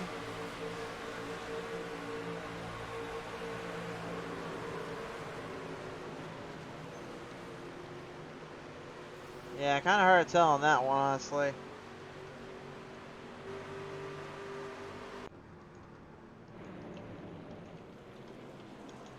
Now I think we might be able to get a look at it again if we maybe check out one of those drivers involved in-car cameras, see what they were seeing. Yeah, the officials right now reviewing everything as it goes right now, so we'll see what they do on that one.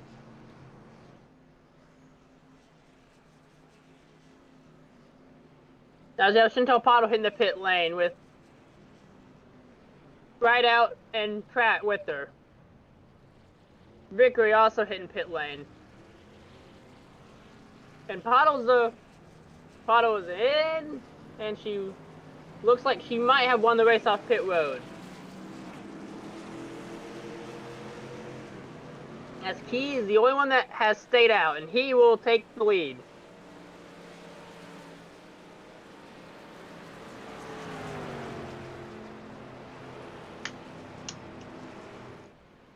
Let's see if he pits, or see if he stays out and takes the track position. Do apologize in advance if I'm a little quieter there as well, Michael, and the fans as well. My voice starting to dry up a little bit badly here, and it's getting kind of hard to talk, so I apologize if I can't quite hit all the marks. I'm going to try to save it for the last 10 laps, though. Understandable, but can we take a look at our laps since last pit so we can get a little bit of a knowledge when Logan Key last pitted to see if this is going to be a crucial make-or-break situation for him? Yeah, we certainly can there. The producers right now are already getting to work on that, so we'll see what they can show on that, what they can display.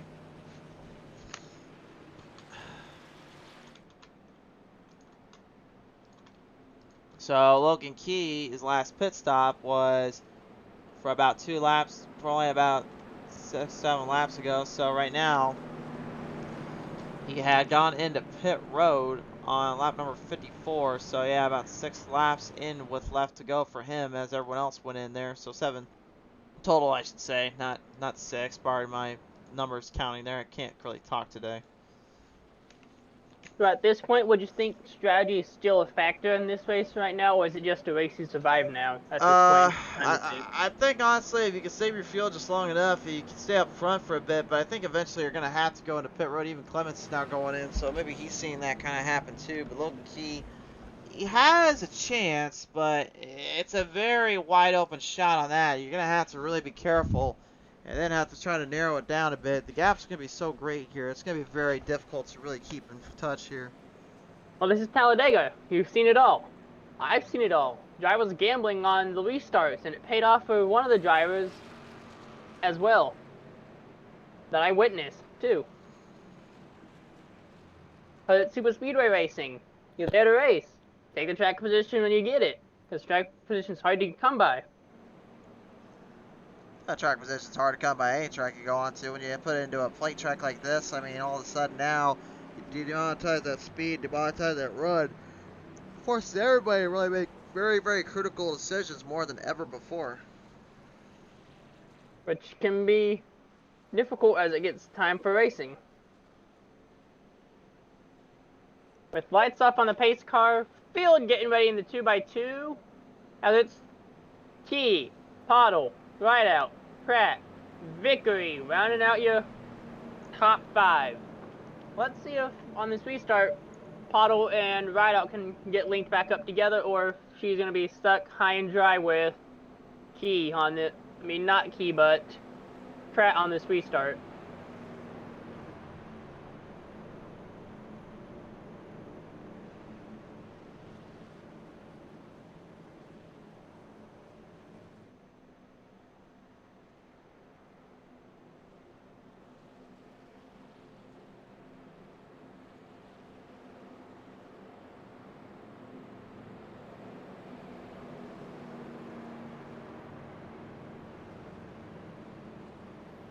Okay, race fans, get up on your feet wherever you are. Root for your favorite driver. Cheer him on as we are exiting turns 3 and 4, heading back to the restart zone as pace cars back into pit lane. As these virtual fans are also waving the other drivers on by. And it's showtime yet again as we are heading back to the restart zone for Riley's race to recovery, and we're underway. Chantel Pottle and Logan Key getting a good little jump off the start onto 1 and 2 together. But Chantel Pottle barely pushes past him, but she has the help of Logan Key with him as well. Let's see if those two can work together to get Chantel Pottle back into the early lead. Michael Pratt right now probably looking at trying to get himself into that race lead. He'll get blown off from the 5 there a little bit as number 14, Kerry Brooks, looking to bridge off that gap. Big push there on the back straightaway. Brooks getting a jump right in between. So now the shift and change could be resulting in the Six Sigma Sim Racing League drivers getting something going here. But right now, if you're going to take a way around this track, you're going to have to find a way to hold back that 5 because she has just been way too difficult to take down here.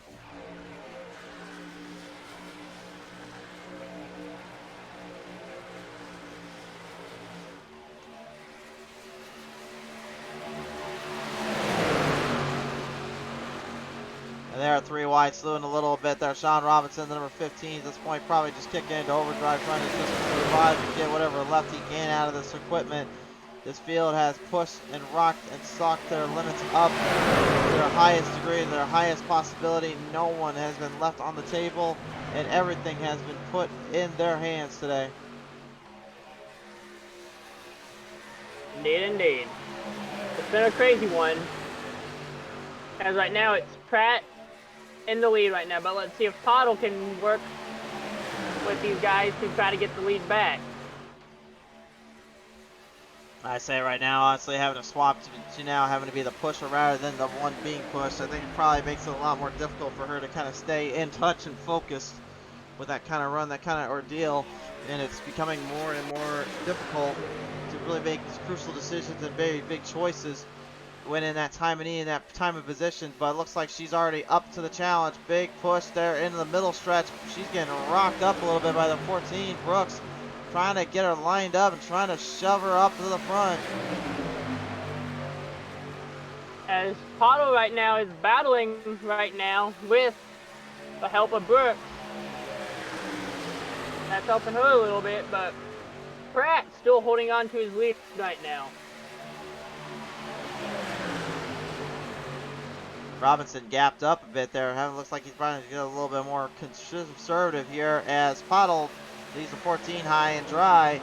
I've been the receiving end of that in my actual car, which is actually number 14. So Brooks, you better take care of my number down there was all I'll tell you with this last bit to go. But there are some heavy hitters coming through with Shane Ledoux and even Mike Rideout making a last minute effort. Eddie Spreel not doing too bad either considering everything he's been through today.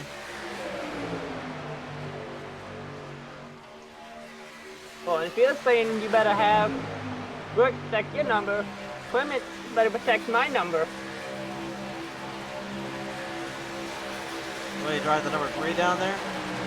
I drive the number 3 because that was my because that when I was playing football, that was my number. Well, I can say the 3 has unfortunately parked her down into pit road here. Unfortunately, that hasn't quite gone to this way it wanted to go, and the damage is too severe on it, so it has been parked for the day, unfortunately. But what a tough break there for them and this kind of ordeal, this kind of race. Everyone right now still hanging in there and still keeping their gas cans on, their lids high and tight as they drive the absolute living daylights out of these species, just trying to get up towards the front with so many laps left out of this 8-lap affair. Well, I think hopefully we should be seeing 3 wide anytime soon now. We've been seeing a little bit of it here and there. There's been a few times they've been pushing it. Robinson's going to push it again. Here's the 3 wide down the front straightaway.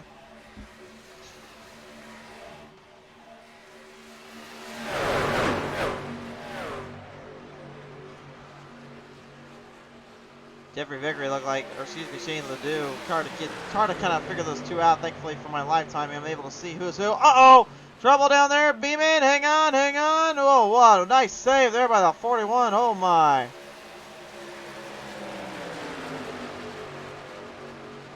He just got clipped up and almost Spanished the Shadow Realm, but managed to at least stay out of that realm and try to stay with these guys. Everyone right now in a hard dogfight, just trying to get to the front.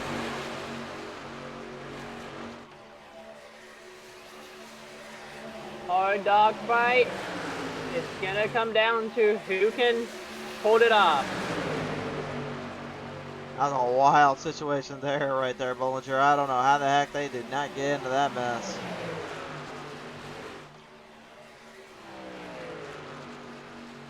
Beeman got to be a little bit frustrated. He's only got Ray Radford to work with on the draft right now. Radford is still about a second and plus time back away. He's going to be hoping for a bit of a break, hoping for a bit of a angle to catch off of.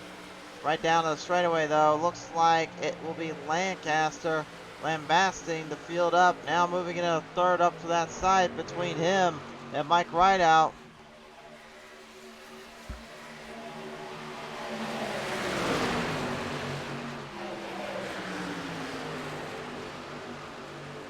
All right, now it's looking like we could be seeing it's anyone's race at this time. Well, we got 10 laps to go, but time is running out. They have a half hour left to get this finished. Any more cautions, and they're going to be really pushing their luck here. Well, now we should start be seeing some aggressive driving now. All right, kind of started to see a bit of that once Beeman got clipped. I think that just kind of set everybody right on point where they said, all right, he saved it, so we got to run even harder now just to stay with this pack and hopefully survive out there. With the number 2, though, with Chad Lancaster, he hasn't been to victory lane in a very, very long time. Would love to change that and bring home a little bit of dough today, and that's going to be certainly gapped up and bridged in between with the rest of the field working their way off. Well, it's hard right now. He came to a 3rd place on Sunday, and now he's leading the race. Let's see if he can get a better 2 places better than what he finished on Sunday. Oh, Shark to 3 wide again. Vickery pushed it. Ledoux behind now, and Robinson following. And Lancaster got lambasted there. He had nothing he can do about it. What a nasty little steal for him. But there's only so much you can race off from, and there's only so far you can take in there on these tracks. So far you can take it before you get loose. Because these trucks don't drive like the Xfinity cars or these next-gen cars that you've been seeing. These trucks like to get loose, easy. So these trucks take a lot more handling than you think they do. Not quite as much as the Xfinity cars, but they certainly are about the same deal, same situation. And right now, that big push come to shove. The 221s, Vickery and Ledoux working hard together here. Brooks, Lancaster, and Low-Key all in pit road. So those that stayed out, unfortunately, find themselves without enough fuel to make it through to the end.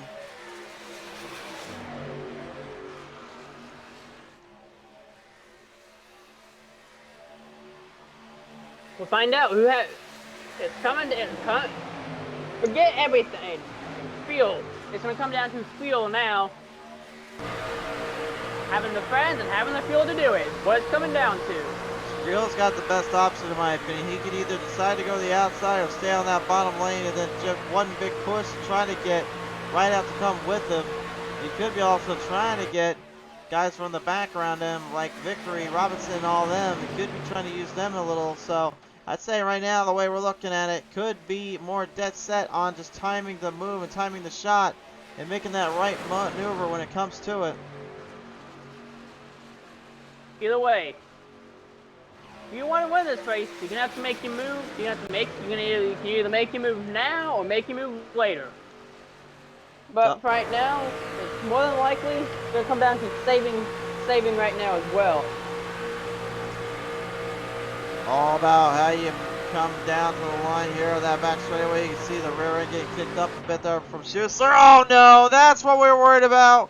Schuessler going for a little ride. Can he square it up? Well, he will not. Gonna try to get back on the straight there.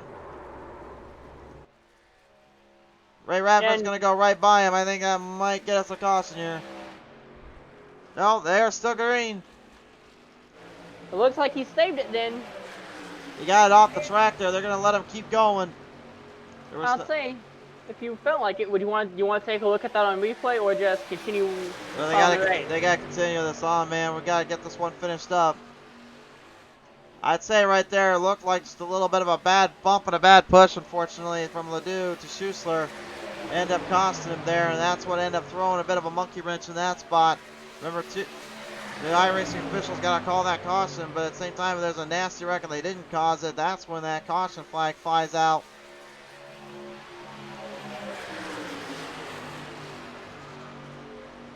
Top 5 with 5 laps to go here. Michael, this could be a whole lot of speed and a whole lot of endurance that 5 is taking. But again, with Pratt right out and even now Robinson in there, nobody is safe from this one. And these drivers are getting a high five in the air given by Ward. Marking 5 laps to go. See the cars. Go ahead. I was going to say the trucks on the outside getting pretty loose up there. It looks like they're having a little bit of a time trying to keep them stable. I'm not really sure why that is. Maybe it could be the dirty airflow. Could be a whole lot of other things. And I was also getting ready to say, looks like we have a new contender now for the lead in the 15 of John Robinson as a new contender for the lead.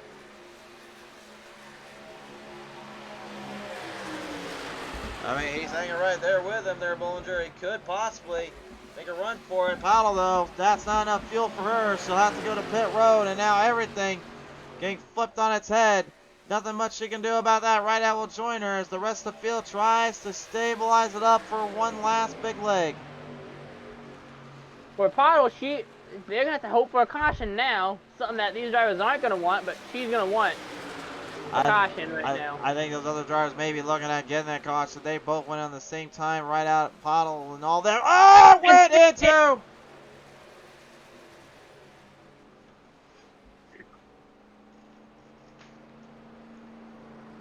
No. I hope I didn't jinx it, chat. Guys, race fans, I hope that was not me. Just hope that was a racing incident. Well, let's take a look at the replay. I can tell you one thing's for sure, though. That 15 is the one that got the 16 there coming off the corner. From what I saw, it looked like that 15 got a little loose and tried to overcorrected it and just clipped the 16. Went right in between there. As soon as he got tagged, that was pretty much all she wrote. See if Pratt, when he got the initial contact there, came down. It's hard to really tell here. I mean, there is a slight lane open there. And, I mean, that's kind of hard to tell. I mean, I think that's going to go fall more onto the 15, though.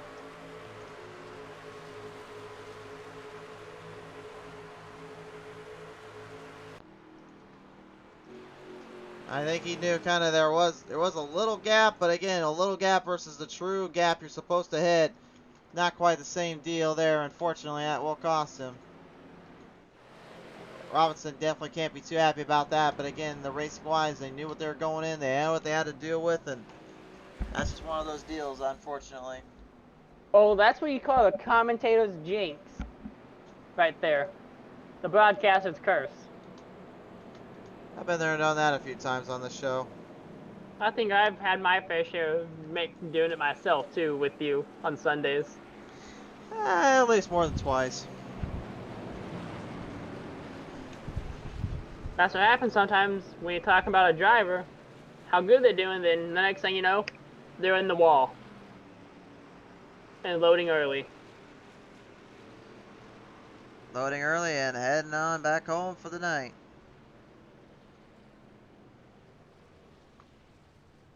So that's going to be really good for Chantel Paddle, who went in a lap earlier before all these guys.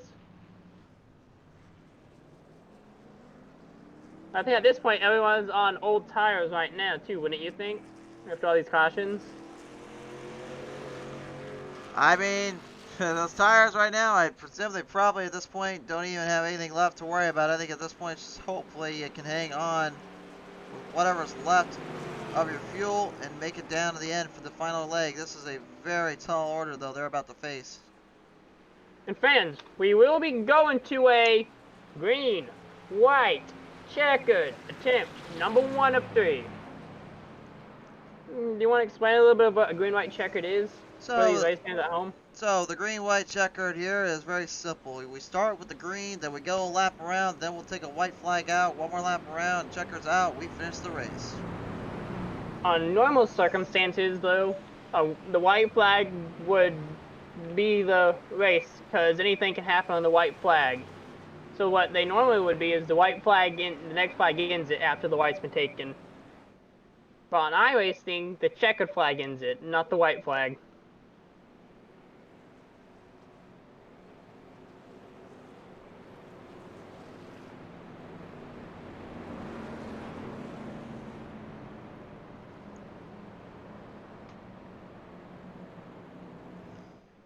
Momentous occasion coming up.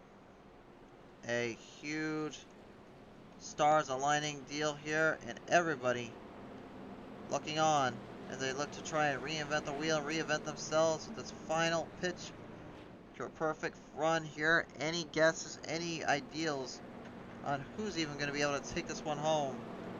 All hinders on these drivers making the biggest and the toughest decisions here.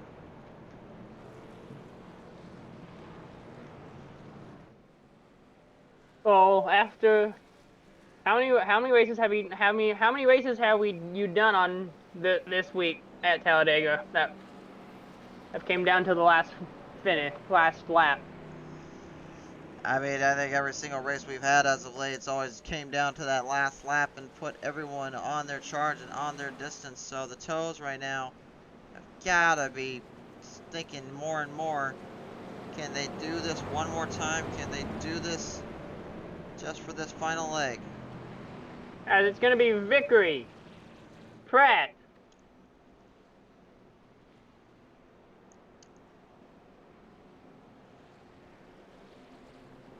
can you get the rest of the guys, please?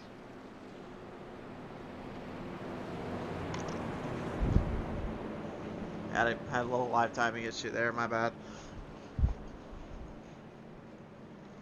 Trying to yell at the producers right now to get me fixed up. Alright, so Vickery, Pratt, Sproul, Bradford, Schuessler, Beeman, Key, Ledoux, Robinson, Brooks, top 10. Rounding out this finale.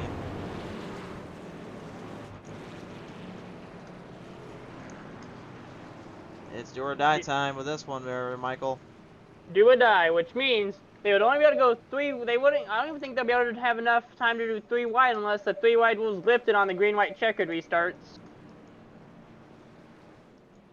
Vickery right now just looking on, knows he could be finally tasting victory after so long out of the spotlight. Michael Pratt, much the same vein. Eddie Sproul, Chris Schuessler, Ray Radford, all those guys right now looking on at what could be, what could come of this. But if I was Vickery, as we get ready on this restart, I think he'd be happiest to win, but he'll only be getting away in a non-points paying race. So I bet he'll be looking to repeat if he does it today on Sunday. If he does it today. 3 green, white, checkered attempts. First one coming up. They don't get it to the white. We'll have to do another time around. Don't get that in. Then they have one last one. But that last one could be a very touchy subject. This could force some drivers here. As we are back underway in the Riley's Race to Recovery at Talladega. As Vickery getting an early jump with Pratt pushing him along. Schuessler got trapped down there. He's trying to get a little help, get back in there. He'll do it indeed. Big jump from the 5 and the 76 as those two are trying to work it up. The outside line now coming to effect. Final legs down that back straightaway. And Pratt trying to block 2 for the fight to 1. Gets trapped though.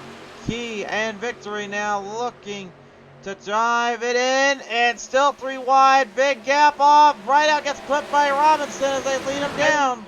As we're now 4 wide for the lead. Well, have you seen it all, Talladega? Hope you don't see 5 wide.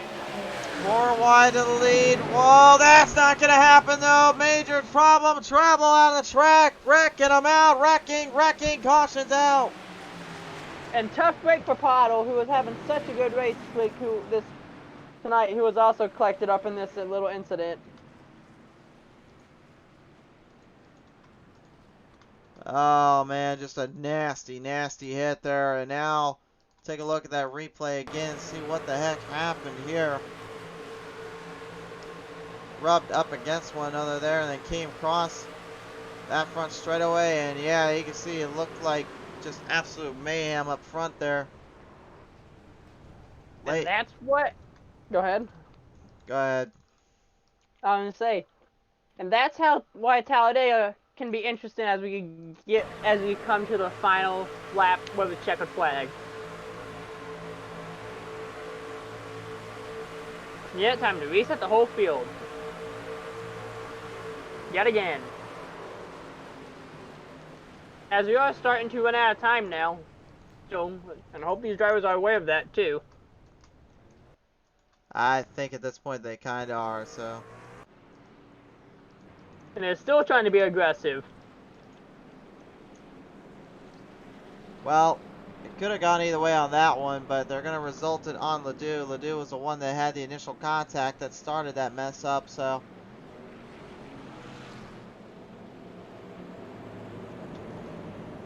That's going to be a tough break for Ledoux. But luckily we're all friends and we can easily forgive everybody in this race. I mean, it's a serious race, but at the same time, it's not a real serious. I mean, it's a serious race for what we're offering, what we're trying to get, you know, ridden out there and shown. But I mean, at the end of the day, these drivers still are having a lot of fun out there, so I don't think they're too upset with one another or upset about things. But they still know there is still a little bit of money on the line. So I gotta believe there's probably a little hurt feeling or two there. But again, I think the drivers being said at best. We're all grown adults here trying to race for a little kid out there. Gotta show them some love and keep it real with each other. You took the words right out of my mouth. I was gonna say, drivers are easily forgiving because they're all from all different leagues and they're all not in a points paying race either, so they're all just here to have fun, really. Have fun and race for a little boy. That's what matters here tonight. No hurt feeling, just having fun.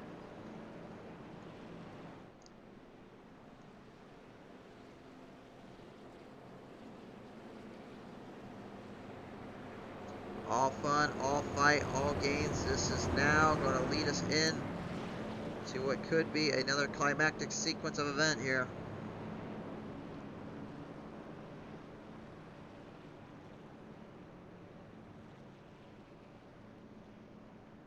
A sequence of events? Indeed. As you would think that this race eventually will, if we have another green-white checkered, I think this race might come down to who has the most fuel in their tanks.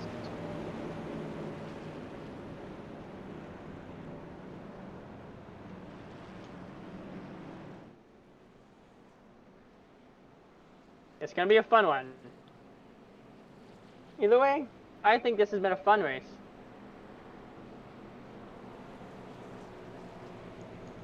It's been a good time. It's been a good time to have you back out here once again, Michael, and once more, just kind of coming towards the end and coming towards the final legs of this race. All it now matters is can we get to the white and finish it out before that pesky caution comes back out again. Will we see a finish like Sunday? Will we see a finish like what we've seen during the week here at Talladega? Only time will tell.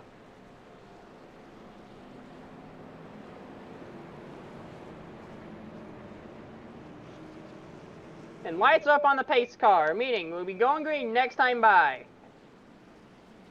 And I think if we have one more caution, or close to one more, I think he would get his wish out having 100 laps almost, because it'd be pretty close to 100 laps. He's right up there with it. I don't think these drivers though want to be thinking about going to a whole 100 laps though here. Just be glad we're not going 188 laps or a full truck series, or the full length that the truck series would run here in the fall.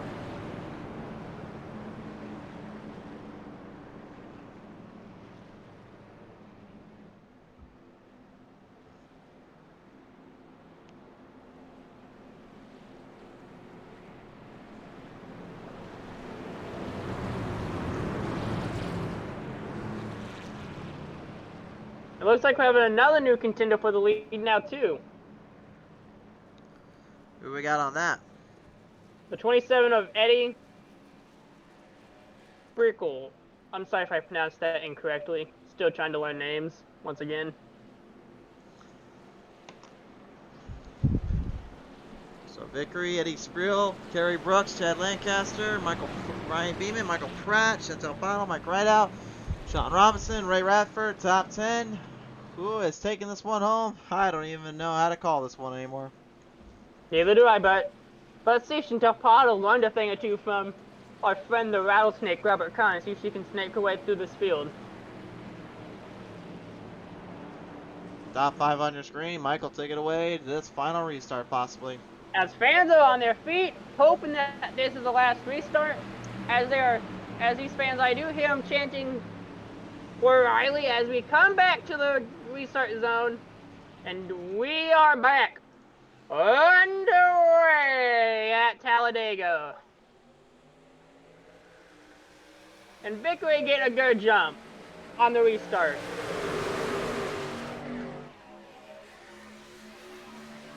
Let's not count anybody out yet. Still anybody's race. Okay, 2 laps to go. Oh, that's why these drivers aren't going to care anymore. They're going to be pushing. They're going to be shoving the heck out of them right now. Lancaster already trying to do it. Pottle trying to squeeze the gap. Got it around Spreel. Everyone trapped in. Not again. Not again. Even the leader's getting clapped. Right in the mix. And Chantel Pottle got caught up in 2 back-to-back crashes, and that should probably be at a faster pace for her today as well. Just a nasty, nasty situation. Again, coming down to that back straightaway. We'll look at it again here and see what the heck happened. 5 goes up. Lancaster kind of getting thrown a bit of a block there too. And at this point, everything just went completely haywire there. It's hard to really tell, honestly. It's hard to call those because, again, both drivers made the move. The block was made, and then that hit was made too. From what I saw, it was just a late timing block, and it just caused Pottle to check up, and caused her to have to check up and move down the line. And from there, it looked like she got caught up in a mess trying to check up and prevent from getting clipped or something into the wall. So with that said, this will be their final restart here. There's nothing much else they can do. Those that are hurting on fuel, hurting on their drive, they are now aware how tough this has truly been on themselves. Lancaster getting the EOL for the late block and the drive in there. Everyone else right now, at this point, they're just trying to, I think they're just really hoping they don't end up on the receiving end.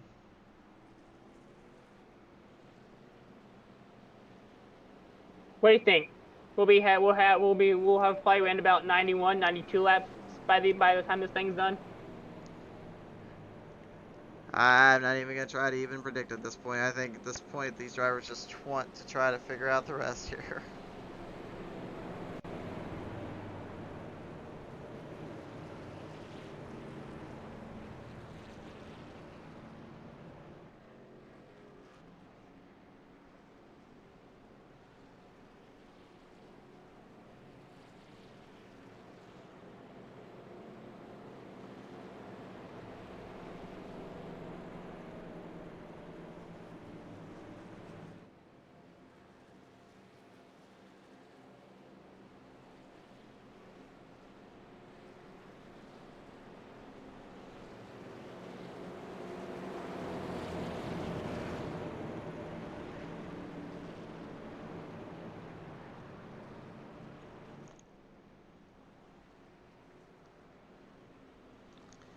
Fans going silent. They know the next caution ends this race. I mean, if you're a driver right now, I don't even want to know what the heck you're thinking, what the heck's going through your mind, or what you're really going to come through with this. It's just such an over.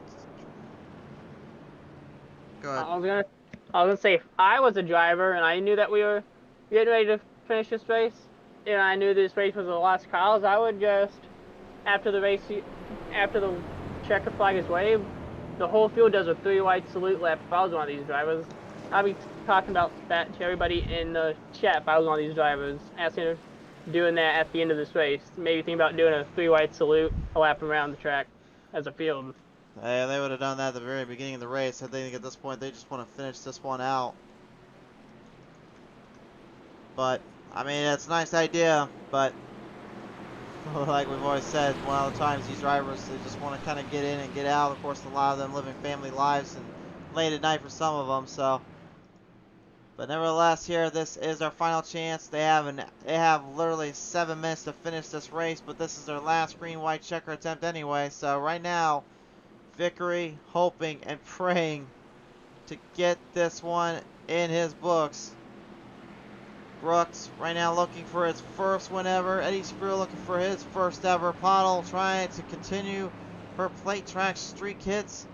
Everybody right now in this final battle looking to leg it up and put everything on the line. I don't even know what's going on with this restart down there, but they're going to get him going after Clements. I don't know what's going on. They're just going to go to the green. This green is blacked out. We're more time for this one.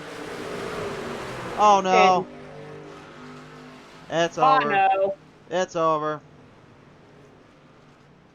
And Chantel Pottle finishes third yet again. I think Arthur Clements just completely got taken there, or took one of them out with him. I bet Jeffrey Vicker right now has a big smile on his face as he has done it. He's won the race, but not in the way I think anybody wanted to win this race. He had a tough race on Sunday, and he bounces back and wins on Friday night. Yeah, Pratt and Clements just right out of the gate. I don't know what that start was or what that restart was, man, but that was not how you end a race. That's for sure. That's a lot. There's gonna definitely be a lot of comments on that one. Yes, there will be, as this is going to be a fun post-race interview with Vickery.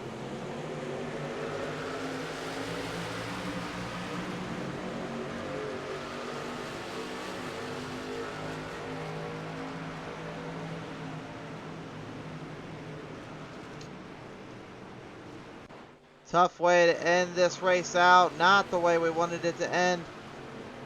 But it is what it is.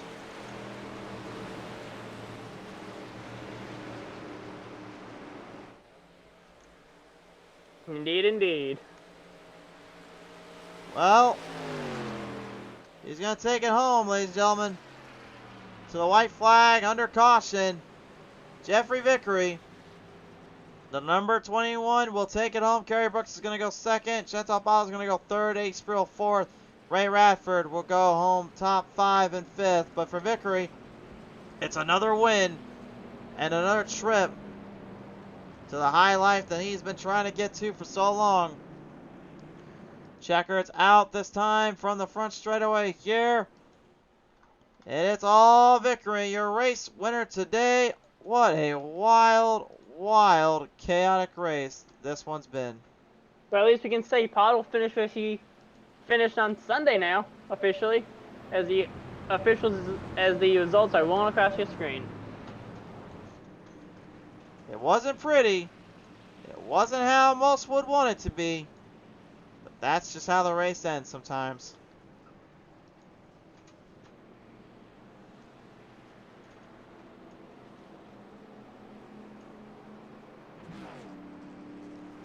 Vickery is your winner. Brooks second. Pottle going third. That will be our top 3, getting a little bit of a bye out there. And of course, I believe slowest lap still also in that category. If you're on the lead lap, the slowest lap driver will get a little bit of love down there. But man, what a long, long race it's been for these drivers.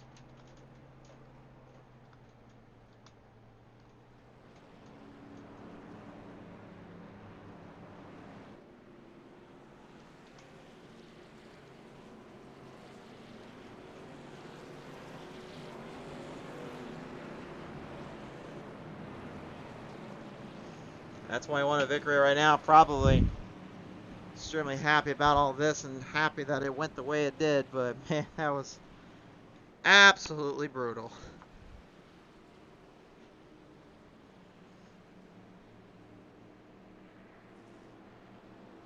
Absolutely brutal. Not the way you want to end it, but as we did say earlier, this is Talladega.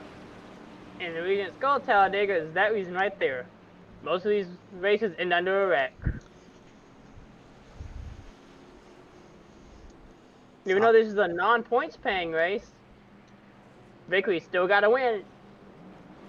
Don't matter if it's not points or not, there's still a little bit of payment they get out of this. Again, the other half it goes to them, the other half will go to the actual family to help that charity event.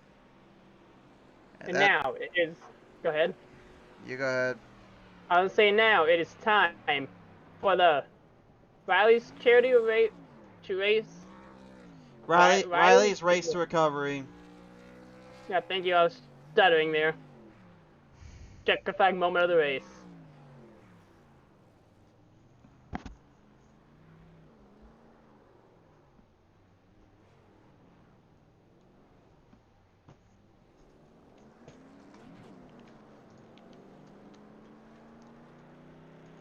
What a day. What a race. Well, final results before we close this one out. Final results show Vickery your winner, Brooks second, third Pottle, Strehl fourth, Radford fifth, Rideout sixth, seventh to Lancaster, eighth to Robinson, ninth to Logan Key, Brian Beeman top 10, rounding out your field.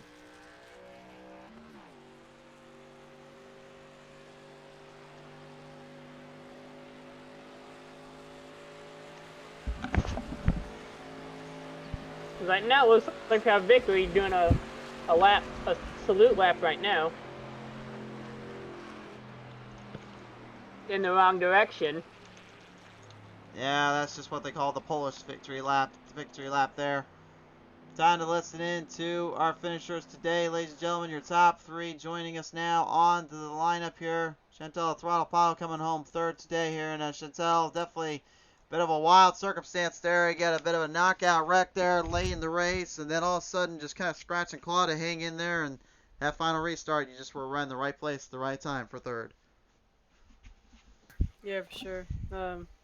Tried to keep it clean and just save fuel. Now, after you finish on Sunday, you had here, were you thinking you could probably finish better, or are you okay with having the same finish you had on Sunday? I'm fine with the same finish. Well, as you end out the night, anybody want to thank her for this one, Puddle? Just for you guys for being able to broadcast it for us and everyone that showed up and donated. For sure there, Chantel. Congratulations taking on home a nice solid third place today. Thanks. Chantel Throttle Pottle coming home third. Kerry Brooks having a nice little day for himself as well, ladies and gentlemen. He goes second place today here. Kerry, bit of a wild little circumstance there. You led a few laps there, had a few good positions, and then that final restart ended up just kind of holstering your second place spot. But if you had another chance to go for it, would you try to run for the win? 100%. That's I really was exactly where I wanted to be. I felt like, who knows what's going to happen in the second lap, but I felt like on that first lap coming out of 4, I could get by. Never know what's going to happen, but I had a good run. I really wanted to race it and see. I know Chantel was going to be pushing one of us, and she was on the inside, so it might have been him at that point. But it was a lot of fun. Avoided some really good wrecks. I did part the C one time. That was a lot of fun. All in all, great day. So as you were going throughout the race, were you thinking you could finish where you did with all these cautions that were involving today? It's really tricky trying to figure out the fuel with respect to when the caution's going to land. What are you going to count on? And my last dive into the pits, I put a whole bunch of fuel in to make sure that I could last all 3 green, white checkers. And that actually worked out because I believe there was a number of cars that were ahead of me that did have to pit before the third. So that did put me in position. And so it kind of worked out as I had hoped. But that's kind of a Hail Mary. Hail Mary, but hey, put you into second. Who do you want to thank her for that, sir? Well, I certainly want to thank you guys at PTM. I know we work together as well. You do an awesome job. Chantel, and obviously a shout out to Riley, hoping that he really improves quickly, and we're all rooting for him. For sure there. Well, nevertheless, though, Kerry, congratulations parking it down for a second place finish today. Thank you, boys. Appreciate it. For sure there, ladies and gentlemen, Kerry Brooks. taking it home with the second place spot. Jeffrey Vickery going to go home with the race win today. No word on if he is in with us today or not, so we will just close out with the overlay there. Congratulations to him. Michael currently having to run away for a minute, and I will have to as well. So what a day, ladies and gentlemen. Thanks again to Lightning Rounds for helping us support the show today. And to all you fans out there that help, support, donate, friends, family alike, thank you all so much. To the iRace community, the racing community, thank you for everything. This Riley's Race to Recovery has been a major success, and it will help this family out for future than ever. So thank you all so much. We'll see you guys tomorrow night. We will be back live. Pete Timbers TV. Until then, take it easy out there.